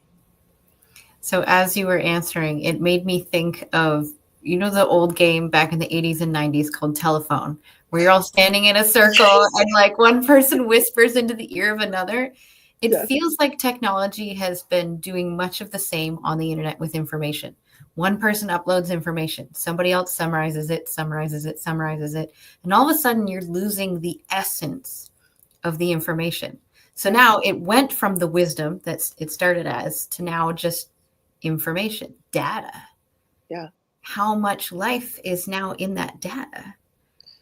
Because I saw another article that was like, there's so much AI created content on the internet that now they don't have any pure sources from which AI to learn to do better. Wow. Ooh. Yeah, no, I disagree about lack of pure sources. I think when it comes to traditional elders, in my experience, no matter where you're from, whether it's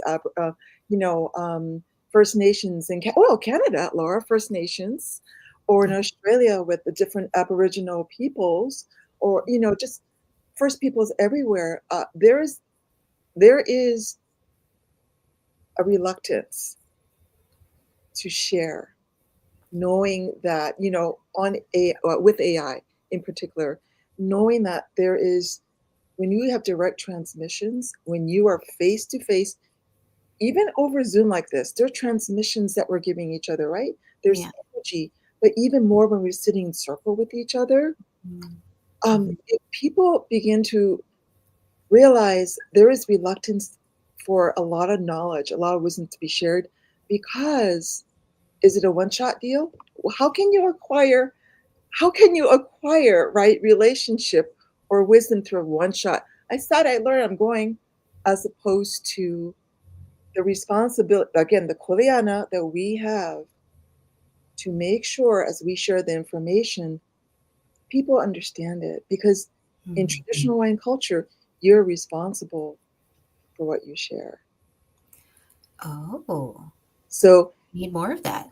Especially if it's esoteric information, if the person doesn't have that acquired wisdom or experience to know how to then receive and then harness and utilize this information, the path could be askew, go awry. Yeah. So again, it's like, how do you teach in what increments? And AI can't do that. And company approached some of us saying, as I'm 65, and I'm 65. And so we're told it's your responsibility as elders to share your information right now, to help shape and form, to have a more feminine perspective as well, but to bring in these wisdom traditions. But there's actually no safety guidelines around how the information could be culturally appropriated. What can happen when it's culturally appropriated. So it's a wide open discussion, isn't it? Yep. Now, I would love to discuss more, and there's so many avenues that we could take here. But at this point, I want to make sure that we know where to find you and your favorite way to communicate. Thank you. The best way to connect with me is through my website, which is simply LaniYamasaki.com. You can also, that's my email, Lani at Lani Yamasaki as well. That's the best way to reach me. And thank you. You're welcome. And then I do like to hold space at the end of an interview, just in case there's something on your mind or in your heart that you need to share with people. So what would you love to leave people with? Oh my goodness, that when we follow practices such as lokahi, so that is the unity, that's accord and harmony with divinity, whoever you may call divinity. Maybe you say source or God or the Ganawida or Buddha. You know, it's important in our tradition to have that spiritual foundation, because no matter where you are, if you have the ability to hook up, to communicate to a higher power, higher source, you will be led through the darkest times. And also, when you look at lokahi, the relationship between divinity and nature, there's three parts of nature. It's spiritual, it's psychological, and it's physical. When we begin to realize what we consume, we become, especially in the spiritual, right, psychological and physical worlds, that's big. So be aware of what we consume in those realms. And finally, really, we think in our tradition that true wealth is through relationships with each other. So the more that we can be of service to not only divinity, but to nature, our mother, and to each other, you are creating amazing wealth that will carry you throughout life. I want to say thank you so much for being here, Lani. I know that you were a little late, so we're end of day, so a little off, but I gave you some extra time at the end because I wanted to make sure you had more time. I appreciate it, and I'm sorry I got the time mixed up for some reason. It's the middle of the night for you. I was not expecting. It's morning now. So thank you so much. And Brian, it's such a pleasure meeting you as well. And nice to meet you.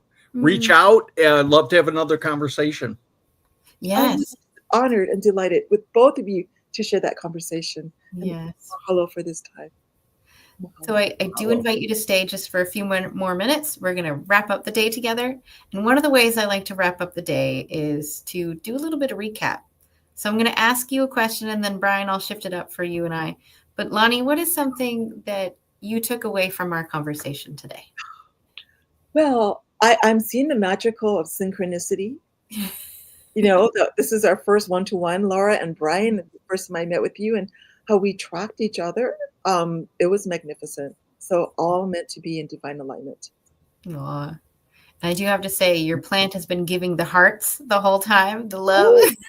With the little heart-shaped leaves. Great.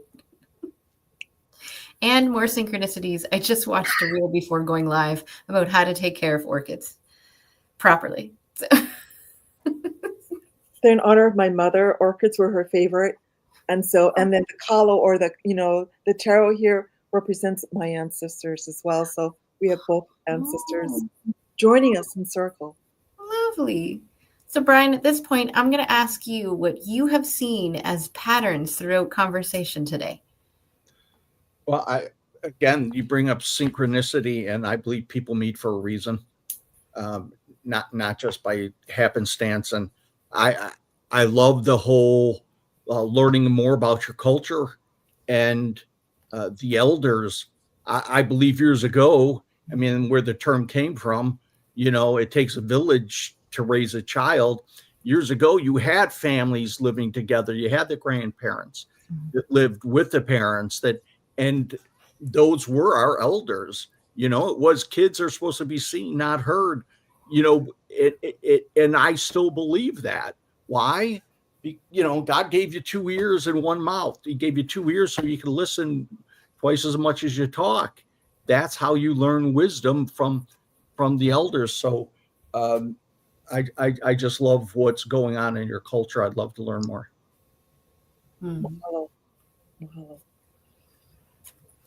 So I'll add on to what Brian said for some of the patterns of the day. Is we talked about play a lot, just getting started, no matter where you are, the imperfect action to go along with that. Synchronicities came up a lot, especially with you, Lani. I loved it.